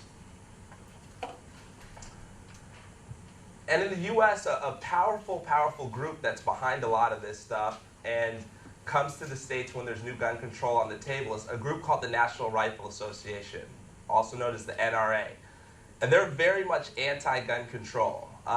They staunchly oppose gun laws that limit the right to bear arms. They are a very powerful, big money organization who will essentially grade politicians on how they vote on gun control and hold them accountable when elections come about. And what they do in elections is they spend a lot of money attacking candidates and also boosting them up to try and get people to vote for that candidate and support them. So one thing the NRA does, and they came to Colorado quite a bit, and they were behind some of the recall elections in Colorado that threw out some of those Democratic lawmakers. They felt like, you know, we're going to organize the people. We're going to get the people behind this to recall these lawmakers because they're infringing on people's freedoms to have any kind of gun and any kind of magazine ammunition that they want. So a lot of times, the NRA grades politicians, and it reflects their view of how each has voted on gun legislation. Politicians with strong ratings may benefit financially with campaign contributions. Those with weak ratings may be subject to negative ads in an election, etc. So in A, you're pretty good. I'll show you a map that the New York Times has of the country. So this is the US, and the NRA grades different politicians. So here's Colorado right here. And we'll click here on Cory Gardner. He's a representative from eastern Colorado. And he's a Republican, and he has an A grade. That means that he doesn't support gun control. He doesn't think that more gun laws are needed after mass shootings or anything like that. He says, you know, no, people should have their own freedoms, have their rights. Everyone's not a criminal who buys a gun, and people should have more freedom. So the NRA gives him an A rating. He's a good guy to them. He's a guy that we'll support in an election. We'll give him money. We'll give him campaign donations. And you see right here, this is back in 2012. He was running in a very easy race, so they only gave him $1,000. He was going to win the race anyways.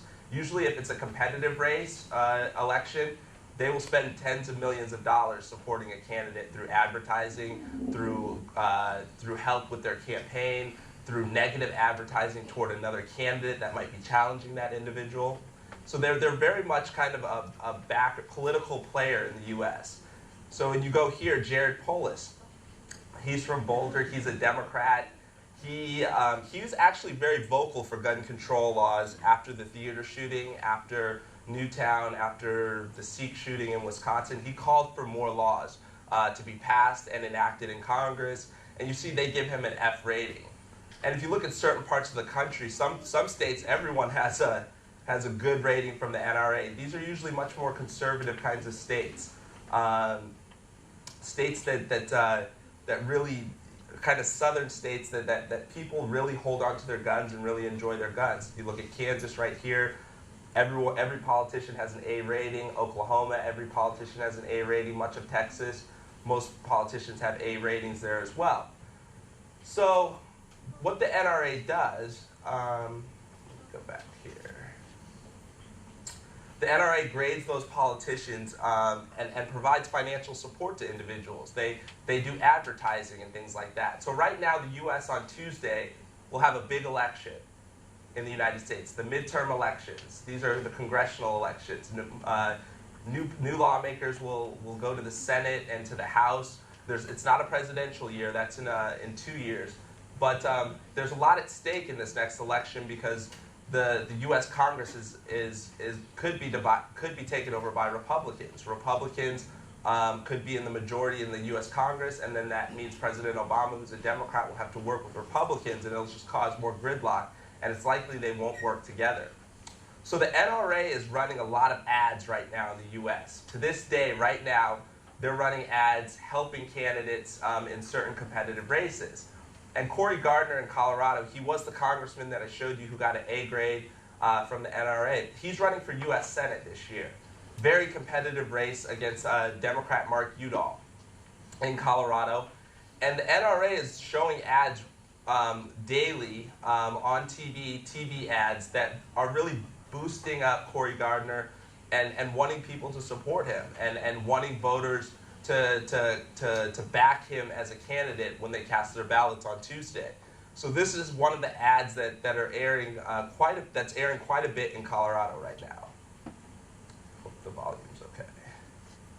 Turn it up a little. Our Second Amendment rights are under attack. Okay. By the Yeah. It worked well yesterday. Let's try it one more time. Okay, probably not that.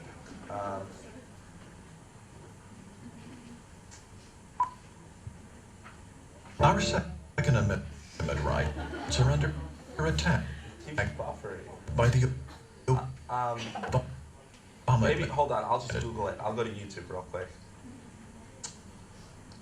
Bear with me real quick.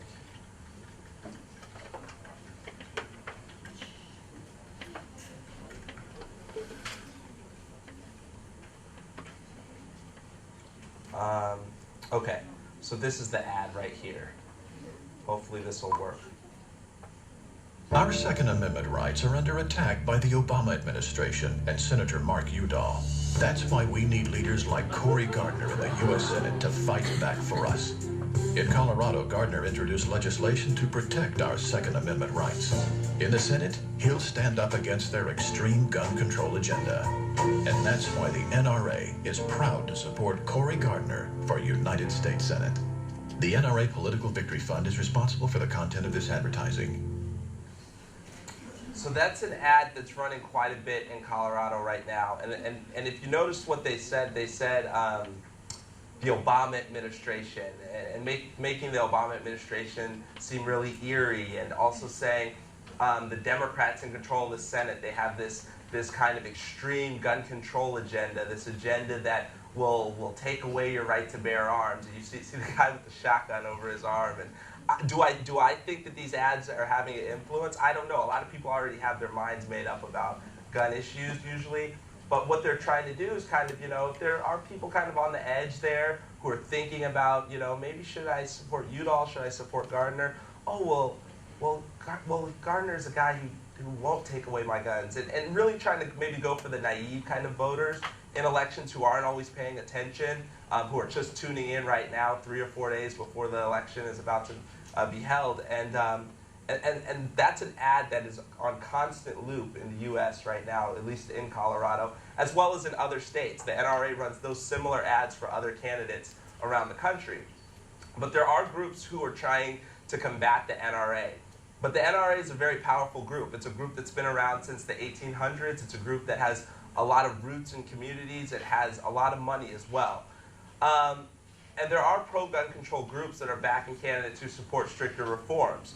Former Congresswoman Gabby Giffords, in 2011, she was holding a community town hall meeting in Arizona outside of her, in her district, outside of a grocery store, meeting with constituents, people who voted for her. She's just meeting with them, hearing their concerns, and she's going to go back to Washington and fight for them. A guy walks up to her and shoots her in the head and begins to shoot people around her in a shooting, in a mass shooting. She lives, luckily, but other people did die in that shooting in 2011. And now she's kind of become she's very much called for tougher reforms now. She's a victim of gun violence, and she's calling for more gun control. She says that more laws are needed to protect people. And she has a group called Americans for Responsible Solutions. And they're airing a lot of TV ads this year as well in the midterm elections. But their ads are geared toward people like Cory Gardner who don't support gun control. They're targeting these people as saying, hey, they're not making our community safer. They're making it less safe by not supporting these reforms. And they're kind of using this reverse tactic from the NRA in what they're doing with their advertising. These groups are often, they don't have much money though. Mayors Against Illegal Guns is also a group that's trying to combat the NRA. Former New York City Mayor Michael Bloomberg is the head of that. He's a billionaire, but he doesn't spend too much of his money on that. It's one of his many philanthropic you know what I'm saying, all right, causes out there today. And, but there's certain groups who are certainly trying to combat the NRA with advertising, with helping certain candidates who do support gun control. So in Iowa right now, there's a TV ad running against Congressman Dave Young. It's targeting Congressman Dave Young, who's a Republican who doesn't support gun control. If you look at the map, Congressman Young has a very strong rating from the NRA, an A rating. He's a guy who doesn't support gun control. And so Americans for Responsible Solutions right now is targeting Dave Young in different ads around the state of Iowa. And here's one of the ads that they're playing. Hopefully it works. We'll have to Google it. In Iowa, men convicted of domestic abuse can buy guns without a background check. David Young opposes closing the loophole. The Washington gun lobby is spending thousands to elect Young, and Young's approach lets domestic abusers buy guns. To David Young, it's about money and politics. To women in Iowa, it's about our lives. Americans for Responsible Solutions PAC approve the content of this message. So that's an ad that's being targeted against Dave Young, and it shows a guy obviously getting out of the car with the gun, essentially, you know, targeting his ex-wife or his ex-girlfriend or girlfriend, I don't know, in the house. But this is a serious ad that's running, and what they highlight is a certain piece of legislation that he didn't back. I think in his time at the state capitol, state legislature there in Iowa, he's now in Washington, but a law that didn't close a loophole. So if a guy gets arrested for beating up his girlfriend or something, he's still able to possess his own gun. He can still have his gun in his house. Usually, some states take that right away. If you're convicted or you're arrested of abusing your wife, usually they'll put a hold on you and you can't possess your guns. Your guns are taken away, or you have to deliver your guns. Because a lot of times in the U.S., there's issues around domestic violence where a guy grabs his gun and shoots his wife and then shoots himself. That's something that happens quite a bit in the U.S. And there's certain laws that kind of mandate that, hey, people need to turn in their guns because this is obviously a volatile situation. We don't want anything to happen where someone goes off the edge and decides to shoot someone. So that's one of the ads that Americans for Responsible Solutions is running in Iowa right now. So, I mean, after every mass shooting, talk about, you know, gun control happens in the U.S. It's just, so right now there isn't much talk about it. I mean, there hasn't been a big mass shooting. Like I said, there was one on Tuesday, or on Friday, but I mean, 3 people died. There's a big election coming up. It's not going to be at the top of the forefront right now. After big mass shootings in the U.S., everyone seems to kind of go to the podium and start talking about why there needs to be more gun control or why there shouldn't be more gun control. So it's very much one of those things that kind of has peaks and valleys in the U.S. It's talked about a lot when it happens, but when nothing's happening, people are just like, oh, whatever. No, it's one of those secondary kind of issues. But like I said, gun violence plagues American cities each and every day. And there's different reasons for that. Poverty, socioeconomic reasons, that certain gun violence occurs each day in America and hurts certain communities. Black communities suffer a lot from black-on-black violence. It relates to socioeconomic reasons, you know, poverty, issues like surrounding that, and also issues it's just easy to get a gun in the U.S. You can get a gun very easily in the U.S. and it's It's not tough. You know someone who has a gun, you got a few bucks, they're trying to make some money, they give it to you, their hands are clean, they might have stole it from someone, and now you have a gun that's stolen, and it doesn't trace back to the person who gave it to you, and it's very easy to get a handgun in the U.S. And you can carry a gun a lot of places in the U.S. You can't carry a big rifle around in most places, but you know, there's oftentimes in college campuses, students just like you guys are able to have a gun on your hip right there and sit in class. You're able to be armed. But there's certain laws in certain states where that's not allowed. But there are certain states that allow students to walk around campus with guns because, you know, they feel that they need to have a gun. Maybe if more people had guns, it would prevent mass shooters, because as a mass shooter shooting, someone with a gun can shoot that person. That's very much the mindset. And that's why people like to carry guns on college campuses. Certain students in the U.S. feel the need to carry guns. And per capita, the U.S. has the highest gun ownership of more than 170 developed countries. That's based on a number of studies out there. People have guns in the U.S. I don't personally own a gun. I know a lot of people who do own guns. I know a lot of people who carry guns. I know people who have never shot guns. I've shot a gun once. I didn't care for it much, so I haven't shot it since. But, I mean, I grew up in a house with guns. I mean, I was never scared of guns. Guns are just kind of normal, everyday life to see. But I was raised around guns to respect guns and not to play with guns. But a lot of times in the U.S., people don't have kind of that training surrounding guns. And it's kind of one of those things where it's free-spirited and it's like the Wild West shoot-'em-up kind of thing when it's really not. I mean, these are killing machines. These are guns that take lives. But also, in the U.S., under the U.S. Constitution, you have the freedoms to carry those guns. It's your right to carry the guns. Police carry guns. You can carry a gun.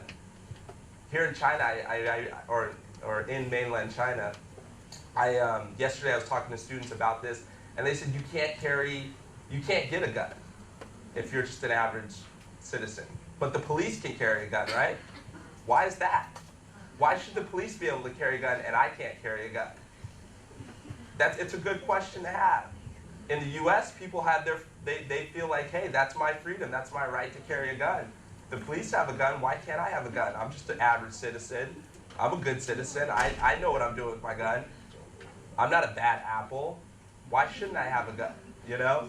Everyone in the U.S. who carries a gun isn't going to shoot someone else. I mean, there are people who are very responsible with their weapons. And that's the views that, hey, you know, those are some of the viewpoints. You know, I should have the right to carry guns. I should have that ability. I'm a responsible adult. Why can't I carry a gun that has a 100-round magazine? Why?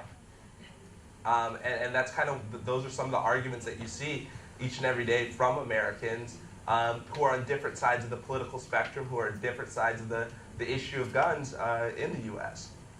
So that's kind of what I wanted to share with you guys on guns in the U.S. And I'd love to take some of your questions, and I'll have some questions for you all too about like guns. and should you have a gun? Why shouldn't you have a gun? Why you should have a gun? You know, why do some countries feel that people should be able to have guns while others don't? I want to hear from you guys and kind of get your take on things. So yes, we'll start with some questions.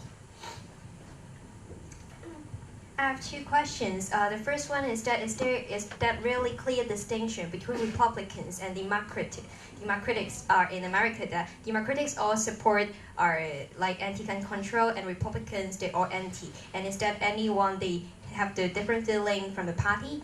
And the second question is that like having the freedom, and then some people oppose gun control. Would you like lead you to think about whether freedom is really bring all the use, or have you ever doubt about freedom because of that? Thank you. Thank you. That's a great question that you had about is it really that clear cut among parties? When I say that usually it's politically divided, I mean that's just kind of a lot of times it is kind of different. Democrats often support more gun reform. Republicans oppose it. But there are plenty of Democrats who don't support gun control, and there's some Republicans who say, hey, more gun control is needed. So it's not totally, black, blue and red. Those are the two party colors. It's not totally blue and red in the U.S. I mean, people cross over and have different viewpoints. What I was just kind of saying is that's kind of like the main kind of overall consensus when you talk about gun control in the U.S. and how the parties at least break down and view it. What was the second part of your question? Freedoms of, do I think? Yeah, question about freedom, whether it Yeah. brings all the peace, because Yeah. it brings like people and gun control because of freedom. Simply Yes. because they want freedom. Yeah. It brings people's life. And then that's kind of the big argument. People feel that they should have the freedom to have their guns. And like I said, I'm a responsible adult. I should be able to have as many guns as I want and be able to carry the gun. I'm not James Holmes. I'm not Joe Schmo on the street who has bad intentions of shooting someone. I just like to go into the grocery store with my gun on me just to feel safe, just to feel like, hey, I like to carry my weapon because you never know what might happen. There might not be a police officer around to help when something bad's going on, and I have my certificate. I had a background check run on me. I have passed the concealed carry courses. I'm a responsible adult who can carry a gun. So those are people really, in the U.S. you have those freedoms and that ability to do that. And people feel like when laws start to be created to kind of minimize those or take those freedoms away, that people are very strict constitutionalists. And they say, hey, if you look at our U.S. Constitution, in the Second Amendment, we have the freedoms and the right to bear arms. And a lot of the argument goes back to that document that was created hundreds of years ago, the U.S. document that has the Second Amendment rights in there. And they feel like, hey, my freedoms are being infringed on when these laws are created because I'm not a bad person and I should be able to carry a gun. That's very much an argument that you hear quite a bit in the U.S. Yes, no problem. Thank you. And so we have questions one by one, and this turn and this turn, okay? So this turn first. Thank you. I also got two questions for you. Yes. First one is, why do you think those anti-gun control groups are better financed than those pro-gun control groups, as you mentioned in the lecture? And the second is actually more related to journalistic practice. As a journalist, from your own experience and from your observation, do you feel like your personal stance towards this kind of gun control, this kind of controversial issue, will influence the way you present the story? Yeah, those are both really great questions. What was the first one again? The first one is no, why, the anti. Okay, yeah. I think that goes a lot back to history. The NRA is a group that's been around for decades in the U.S. I mean, this is a group that goes back to the early 1900s. They've been around in a lot of communities around the country and have been this kind of calling group for people to come together, to go to shooting clubs, to talk about guns, to really expound upon gun culture in the U.S. And it's a group that people have looked to when they need support, when they have questions. The NRA isn't just all about anti-gun control. They're a group that helps people do safety demonstrations for their guns, has hunter safety courses, has trainings on how to clean your gun so you don't shoot yourself in the foot. Like they've really been an organization that has been embedded in communities around the country, and that in turn has allowed them to have a lot of support financially. People give them money because it's kind of old money in the U.S. and behind the NRA that helps the NRA because the NRA has been around so long, and they've gained that power so that when gun control comes around or gun control questions come around, they have a lot of money already saved up from their time in the country that they can lobby lawmakers to not pass certain laws. They have a very powerful lobbyist group in Washington on Capitol Hill. Anytime little laws, gun control laws are being floated around, they usually get it smacked down by the NRA, who's very powerful and in tune with these things. I think that it relates back to how long it's been around, and a lot of these groups that are kind of trying to combat the NRA are very new groups within the last decade who are really trying to step forward. And you see billionaires kind of throwing money behind it, Michael Bloomberg with Mayors Against Illegal Guns. But even then, I mean, it hasn't had that much of an influence because these groups are so young. And people are really, really in tune with the NRA in certain communities and really view them, view what the group and organization has done over the years as something that's needed. So I think that it really ties back to the history of the NRA and how long it's been around in the country. The other question that you had about my views, I of course have views on this. I'm not going to sit here and bullshit you that I don't have views. I do. I have strong views on gun control, but as a reporter, I'm very objective in my reporting. I think that it's very important just to tell both sides, to call facts into question where facts are in question, and just view it from both sides of the spectrum. I certainly do have views on gun laws. I'm not going to really get into them here, but yeah, it's an issue that everyone, I think a lot of people in the U.S. have strong views on because this is something that happens so often. Mass shootings happen so often. Daily shootings in the U.S. happen often in big cities and small towns. Oftentimes you'll hear about a little kid who gets into a gun cabinet or something. The New York Times had a big story earlier this year on kids getting into people not locking up their guns certain ways and kids rolling around with guns and shooting themselves. Little toddlers because they found a gun on the floor in their parents' bedroom. The gun's loaded and they shoot themselves. And I think that this is very much an issue that a lot of Americans have strong views on.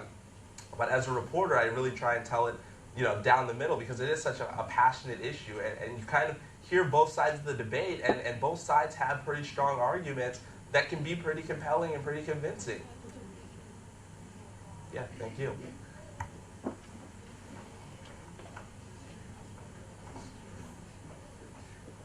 Hi, Kurtis and Nancy. I also have two questions for you. Yeah. And the first one is I'm wondering, is there any age restrictions for the people who can buy the guns? Like the people under 21 years old in US cannot buy the alcohol or go to casino.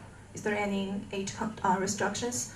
And the second question is there any cultural perspective you can see that US people buying guns? Is there a way of showing you're powerful, you're ambitious, or is there a way of insecure that U.S. society is not secure enough for me, so I have to wear guns with me? Or is there any just a violent behavior? It's a protest in the society, like I'm against something, so I have to with my guns so that I can kind of expressing my opinions. Yeah, those are two very great questions. I think that in the U.S. you can shoot a gun at a young age. There's a lot of kids who start shooting guns at 6 and 7 years old. They go out with their parents, they go hunting, they do hunter safety courses. I know my brother was really young when he first shot a gun, a rifle. But he had that training to go and shoot a gun with my father. And you can shoot a gun at young ages. You have to be 18 usually to buy a gun in the U.S. You have to be a certain age to buy and purchase a weapon. And then even then you kind of have to go through this background check on certain things. But yeah, there are certain laws in certain states on how old you need to be to possess a gun. But then once you get to certain ages, I mean, you can possess as many guns as you want to. There's no limit on, you could go to Walmart tomorrow and buy 4 guns, go to the next Walmart the next day and buy 4 more. You got 8 guns right there. Do you need 8 guns? I don't know. Some people like to have 8 guns. Some people like to have 1. Some people don't like to have any. But it all goes back to that, to the freedoms and abilities in society to have guns. Why? And that goes to your second question. Why do people feel the need to have guns? Do they need to feel secure? Some people live in rural parts of the country where, you might not see another house for 6 or 7 hours. You're in the middle of nowhere. You're in parts of Texas, right? I'm just, I don't know. You're in very rural parts. And people feel like, hey, I might need a weapon to feel safety because the sheriff is a good 30 minutes away. So if someone breaks into my house, I have my guns and I feel safe because I'm not going to rely on the police to come help me because they're not going to come. They're too far away.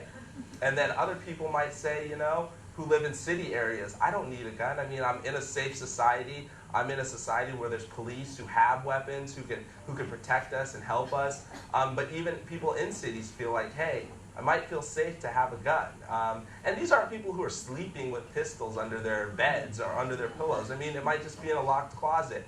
It might just be certain places. So I think people's views vary quite a bit. Some people feel totally safe and have guns. They just like to have the guns because they pull them out in October and November to go hunting, and they're just in the closets there. Some people feel the need to come to class with a gun because they don't feel safe. They feel like there could be a shooter that comes in. One of the students might have a gun, and hey, if he has a gun, I'm going to help protect people, and I'm going to feel safe and have my gun. So there's those views in the U.S. Toward guns and toward gun culture, and that I think vary on a case-by-case basis and why people have weapons. Yeah, thank you.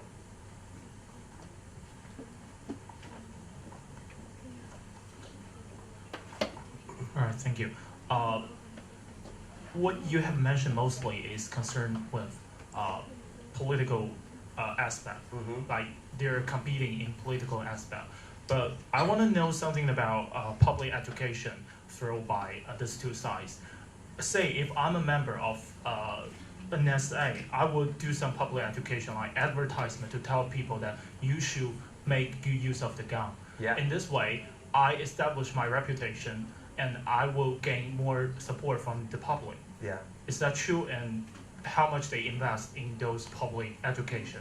I think that the NRA, for example, does do certain things like that. I mean, they have safety courses for guns to show young people who might just have their first gun or people who are first-time gun owners. They have safety manuals and safety classes and demonstrations that they do in communities around the country that help people know how to clean your weapon. How do you know even how to clean your gun? For safety reasons, you should keep your gun clean. So they do demonstrations for that. They do shooting demonstrations.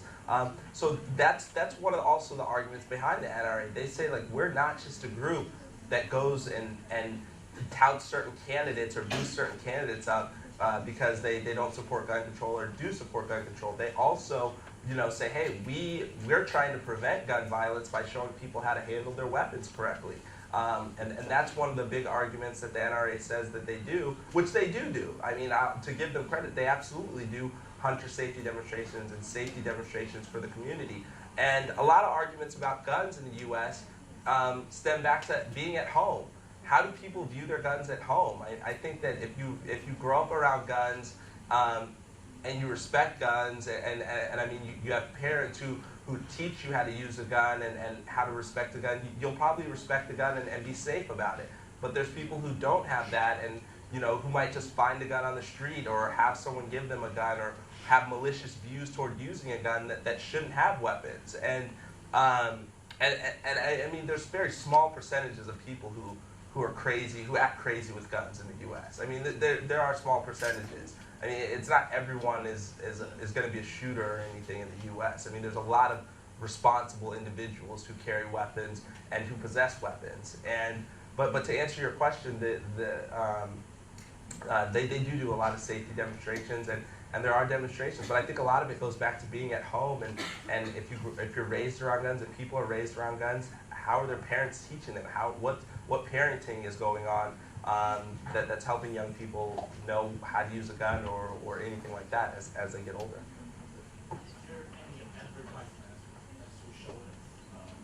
Oh, advertisements on like TV and stuff?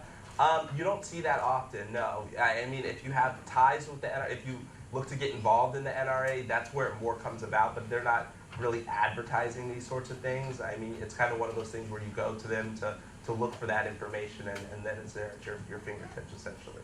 But there's no real TV advertisements, or there could be billboards here and there, but I mean, I'm not too keen in with that, so yeah. Thank you.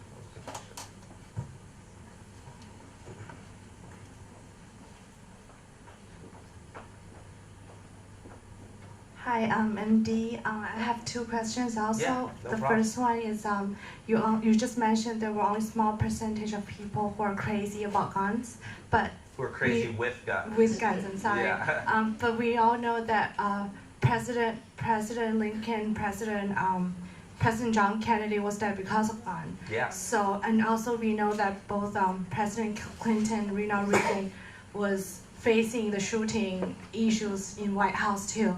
So I'm wondering, this is a high payment of having guns for normal citizens, right? So do you think it's still necessary to keep the gun at home for regular citizens?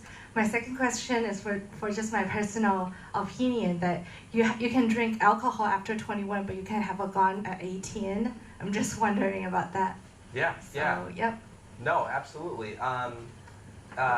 Like you said, there are presidents who have been assassinated. There's people that die with guns every day, and it just kind of harkens back to that issue on your viewpoints. To answer your second question a little bit about you're old enough to have a gun. You're in the U.S., when you turn 18, you can go to war. You can go to Iraq, put your life on the line for the country. You can go to Afghanistan. Why shouldn't you be able to carry a gun in the U.S.? Why shouldn't you be able to smoke a cigarette or drink a beer? Those are some of the questions that people have, and that kind of goes back to your freedoms as an American. You should be, if you can go and fight and die for your country, why can't you walk down the street with a weapon and feel safe in your country, or just feel the need to do that?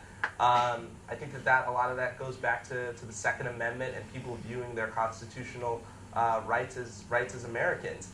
And yeah, I mean, to look at your first question, that there has been a lot of historic moments in the U.S. where guns have been used. I mean, like you said, Kennedy, Lincoln were assassinated, but it's just one of those. It's one of those things where those were big, high-profile presidents. But I mean, there's kids every day killed on the streets by guns, and then there's people who use guns responsibly, and it's very much an issue of, I don't think that guns are so embedded in U.S. culture that it's never going to be a case where there won't be guns. I mean, it's just how do you regulate those guns, and how do you create reforms that try to really regulate them? And in the U.S. that hasn't been found yet. I mean, there hasn't been a lot of gun control passed at the federal level. So I think that answers a key question that people might, for all the rhetoric and all the discourse about it, people don't feel like, there needs to be that much reforms, because if you look in Washington, there hasn't been many tough reforms. So it's kind of one of those questions that, yeah, we're against it, but it seems like more people are kind of against the tougher reforms and kind of turning their head until the next shooting happens. And it's just kind of one of those things where it's like, we'll deal with it the next time maybe, or we'll talk about it again. But it's not one of those high-profile issues each and every day. It's one of those high-profile issues after a shooting usually occurs.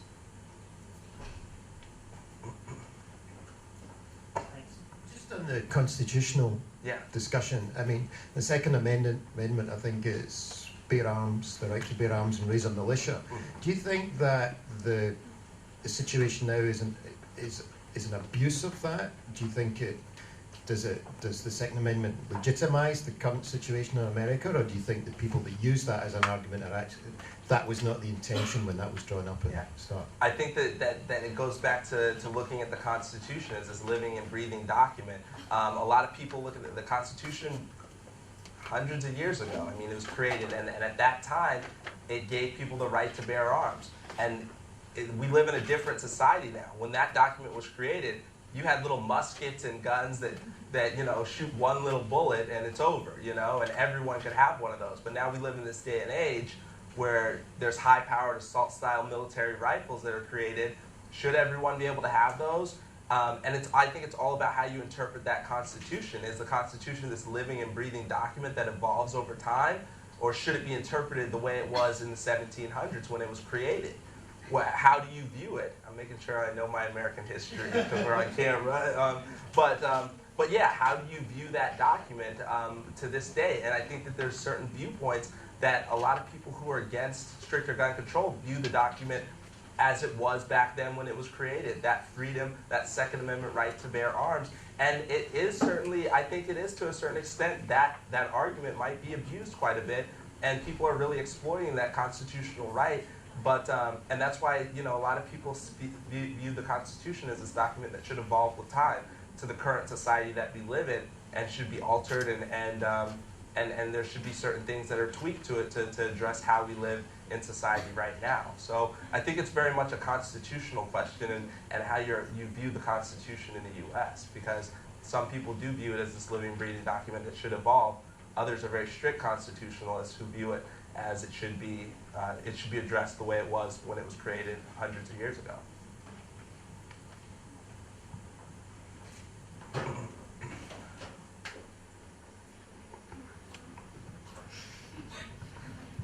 I would like to draw the attention between the possession of guns of citizens and the policy of the U.S. police. Do you think that the reason why U.S. citizens can possess guns is that the U.S. police fail to maintain peace and social justice? I think that the argument might. I don't think that police fail to create a safe environment in the U.S. I think that there are plenty of safe communities in the U.S. The U.S. I view the U.S. as a safe society, despite guns being allowed for people to possess. I find it very safe, and I think that it goes back to more of a question of your rights. Of why should the police be able to have a gun and you can't have a gun? Do the police have some special training? Do they have some special training that I can't have, that doesn't allow me to have a weapon? So I think that the question, and it's a good question. I don't think that the reason people have guns is because there's not law and order in the streets by the police. I think there's plenty of law and order. I think that it just kind of goes back to that question of your rights as a person and your rights to have a weapon and your ability as an American to possess a weapon. I don't think that it goes back to really questions of safety or not feeling safe because police. I think there's questions of sometimes the police aren't always around to help you, and you kind of have to have law and order in your own hands and seek out your own protections. That's why you might possess a gun or have a gun. Maybe you just have a gun because, like I said, you like to go hunting at certain times, and that's your freedom to have that gun and take it out when you want to. It's also your freedom to walk into class if you have a concealed carry permit with a gun on your hip and sit down and listen to a lecture. I think that it just kind of varies from instance to instance, but I don't think it's a reason that people feel that they're not safe, that police aren't necessarily doing their job. Thank you. Hi, I have a simple question, but not related to guns. You used to work for the Denver Post, and you now in the Los Angeles Times. Yeah. So what's the difference between working in a more local newspaper and a national newspaper in the United States? Yeah, that's a good question. Thank you. And that's funny you bring that up because I worked at the Denver Post for 3 years, and that's a great newspaper, and it's my home state newspaper, and seeing my name in that paper every day was great. But this was an opportunity to go to a different newspaper, and I was actually talking to David Boardman about this in a cab 2 nights ago. I said, do you think the LA Times is a national newspaper? And he said, no, it's not a national newspaper. Only people in California read it. I was like, really? We have bureaus around the world. We have bureaus around the country. This is a national newspaper. And for my ego, I like to think it's a national newspaper. Like for a local newspaper, I work for a national newspaper. I moved up in the chain a little. But it's good. I mean, it's a good opportunity. When you work for a bigger news organization, there's more money behind it. There's more, opportunities to travel abroad. Like I said, there's bureaus. There's 2 reporters in Beijing for the LA Times. There's people all around the world in Mexico and in Europe, and there's just different opportunities for that. But that doesn't mean that I don't miss the Denver Post, which does great journalism, and those folks are like family to me. They're great individuals. But yeah, this is a new opportunity and a good opportunity, and I do like to think this is a national newspaper. What do you guys think it is? I think it is. We'll just say it is. Just kind of. But I hope that answers your question. Yeah. Okay, I'll bring. Does it? Okay, good. Thanks. Sorry. Go ahead. I'll bring the question back to guns. Okay. You said that we can talk about. You said that in American people can actually walk around with guns in their pocket because they feel that they are responsible adults. But maybe having a gun may make people feel powerful and make them violent. release the crack in your heart. And I actually heard that several years ago, an NBA player, Gilbert Arenas, he and his teammate put pistols at each other in the locker room. Yeah. So, what do you think of that? So, if there's something can be done to as precaution? Yeah, I mean that's just silly if you're pointing guns at people. I mean I don't think that that's responsible. I think that if people are responsible gun owners, then that's good. I mean, but if you're just you know, like you said, some people do carry guns around because it makes them feel good, or you know, makes them feel kind of this sense of power. But others certainly carry guns around because they feel like it's safety. There's plenty of people who might have in the U.S. have lawmakers, the state legislature are able to carry guns on themselves, and they do, and you would never know it. You're just having a conversation with someone and they have 2 guns on them, but you would never see them. I mean, and they would never want you to see them because they just want to be responsible with them, just in case something were to happen. They would pull them out. You'd know right then that they had a gun, but they're not. They're there to essentially help you and for safety. And I think it's all about being responsible with guns too. So one example, a lawmaker this year, actually earlier this year, had a committee hearing room at the state legislature. People came to testify on a bill, and he had a gun in his bag. And the committee hearing ended, and everyone left, and he left his bag in the room. And because he just forgot it, he's running out, and he left his bag in the room. And one of the clerks who was there to clean up the room went by and opened the bag. Well, whose bag is this? And opened it up and saw the gun. And it's just a loaded gun sitting there in the room. And he wasn't responsible with his weapon. He totally forgot it. He left the room without it. And that gun, he was barred from bringing that gun into the Capitol. He barred himself from doing that. He said, I'm not going to do this anymore.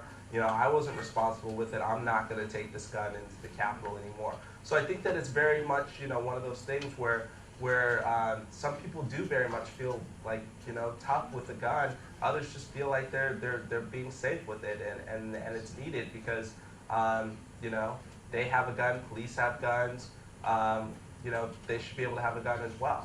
So,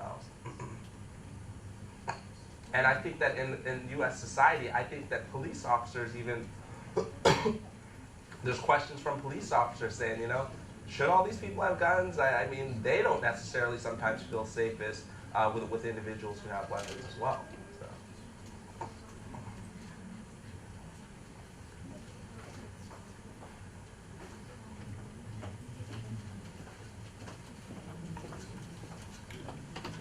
Thank you. I will put the question session of the gun again. So I have 3 questions. The first one is there are a lot of breaking news around the world, and how do you do to guarantee the accuracy about this breaking news in such a very short time? And the second question is, if you are not at the scene when this kind of incident happens, how do you collect those informations? If you want to collect, like there are a lot of citizen journalists these days, if you want to collect those information on Twitter or something, how do you guarantee those credibility? And the third question is, I think the internet has broken the wall of the kind of media's role in the past, like the gatekeeper. And how do you think those the Chinese central government create such kind of this wall to put censorship on those media? Thank you. Yeah, I think that with the censorships, some of the censorships in China, it does make journalists' jobs a little difficult, much more difficult in producing news and vetting news, also in social media. For example, reporting stories that I'm not on the actual scene, you do rely a lot on social media to get facts and sometimes and you call people and try and get answers. So I think that, you know, how you separate the BS from the real stuff, I mean, you go to sources usually, and a lot of U.S. police departments right now have Twitter accounts, have certain accounts that they tweet news and tweet information from. So those are good sources to look for. Those are authorities that you trust with facts. They're not going to tweet out anything bad. Usually you can report that off of that information. And you really just try and weed things out. I mean, you're looking for credible individuals who are following these stories. You're looking at, if I'm in Los Angeles and a big breaking story might be going on in Kansas City or something, I'm looking at local Kansas City journalists, their Twitter accounts to get news, to kind of vet the news, to really try and get the facts out there. I think that as journalists, social media is something that's key to your everyday lives, and in breaking news, it's how I consume my news. It's how I break news as well. I'm going to usually tweet it out there before I write the story, because you want to get out there first with that information and then come back with the story that people can read. But I think that censorship, obviously, that's something that can hinder how you do your job. If you can't access certain websites or access certain materials, if you're only accessing certain things that perhaps the government wants you to see, it's not giving that full picture. You're not answering all of the questions that people might have. In my reporting, I like to just try and be as thorough as possible, to the point of when you sit down and read my story, you're not going to have many questions after you read it. You might not agree with some of the points that are made in there, but I'm going to tell both sides. I'm going to be as thorough as possible, but I'm going to give this view, this wide perspective of the story. You had 3 questions. I hope I answered 2. Did I? All right. What was the third one? Sorry. I think it's the first one I mentioned about the breaking news. How do you do to guarantee the accuracy during such a short time? Yeah. I mean, you want to be fast, but you want to be accurate. I mean, that's what. Sometimes you're not going to be first on a story. I think that's what Ann Kornblut said the other day. Sometimes it's good to be second on a story, because you want to have the facts. You want to make sure you're going out there with the correct information, because it's much easier to be second. It's much tougher to have a correction. And as a journalist, you don't want to have corrections. You want to get out there with the news first, when at all possible, but first and foremost, you want to be out there with the news accurate and being accurate. Regarding the time, I think we can have the last question, and more questions can be asked after the lecture. Hi, I want to ask a question related to guns. I want to know, did any people or the party's member propose that any substitutions or alternative instead of guns for citizens to buy? Is there an alternative to guns? Yeah. Yeah, a rock, a knife, I don't know. Nunchucks or something, I don't know. I mean, I have checked the website, and they propose that some light machine guns, or I don't, maybe they are less damaging or dangerous, that citizens can buy instead of guns. Like a weapon? Yeah. Yeah, I mean, there's plenty of weapons out there that people can buy. But obviously, I think that in the U.S., I mean, people are ingrained a lot in gun culture and collecting guns and using guns. For example, if you're worried about safety, why would you buy a knife when other people can buy a gun? You know, the gun's going to usually win in that fight. So if there's those kind of issues, you're usually going to look to buy a gun. But there's plenty of weapons out there that people look to use as alternatives. Some people don't like to carry any weapons. They might use pepper spray or something like that. Or tasers are also big too, that you shoot it out and shock people. But yeah, I think that guns are just so much of a part of society in the U.S. that oftentimes, why would you use any other weapon when you can have a gun? I hope that answered it. Yeah. Okay. Okay. Since we have run out of time, let's thank again for Kurtis for this great topic. And if you have more questions, you can communicate with Kurtis after this lecture. And thank you again for your attendance. If the chair is not original here, please return to where they should be. Thank you. Thank you. Yeah.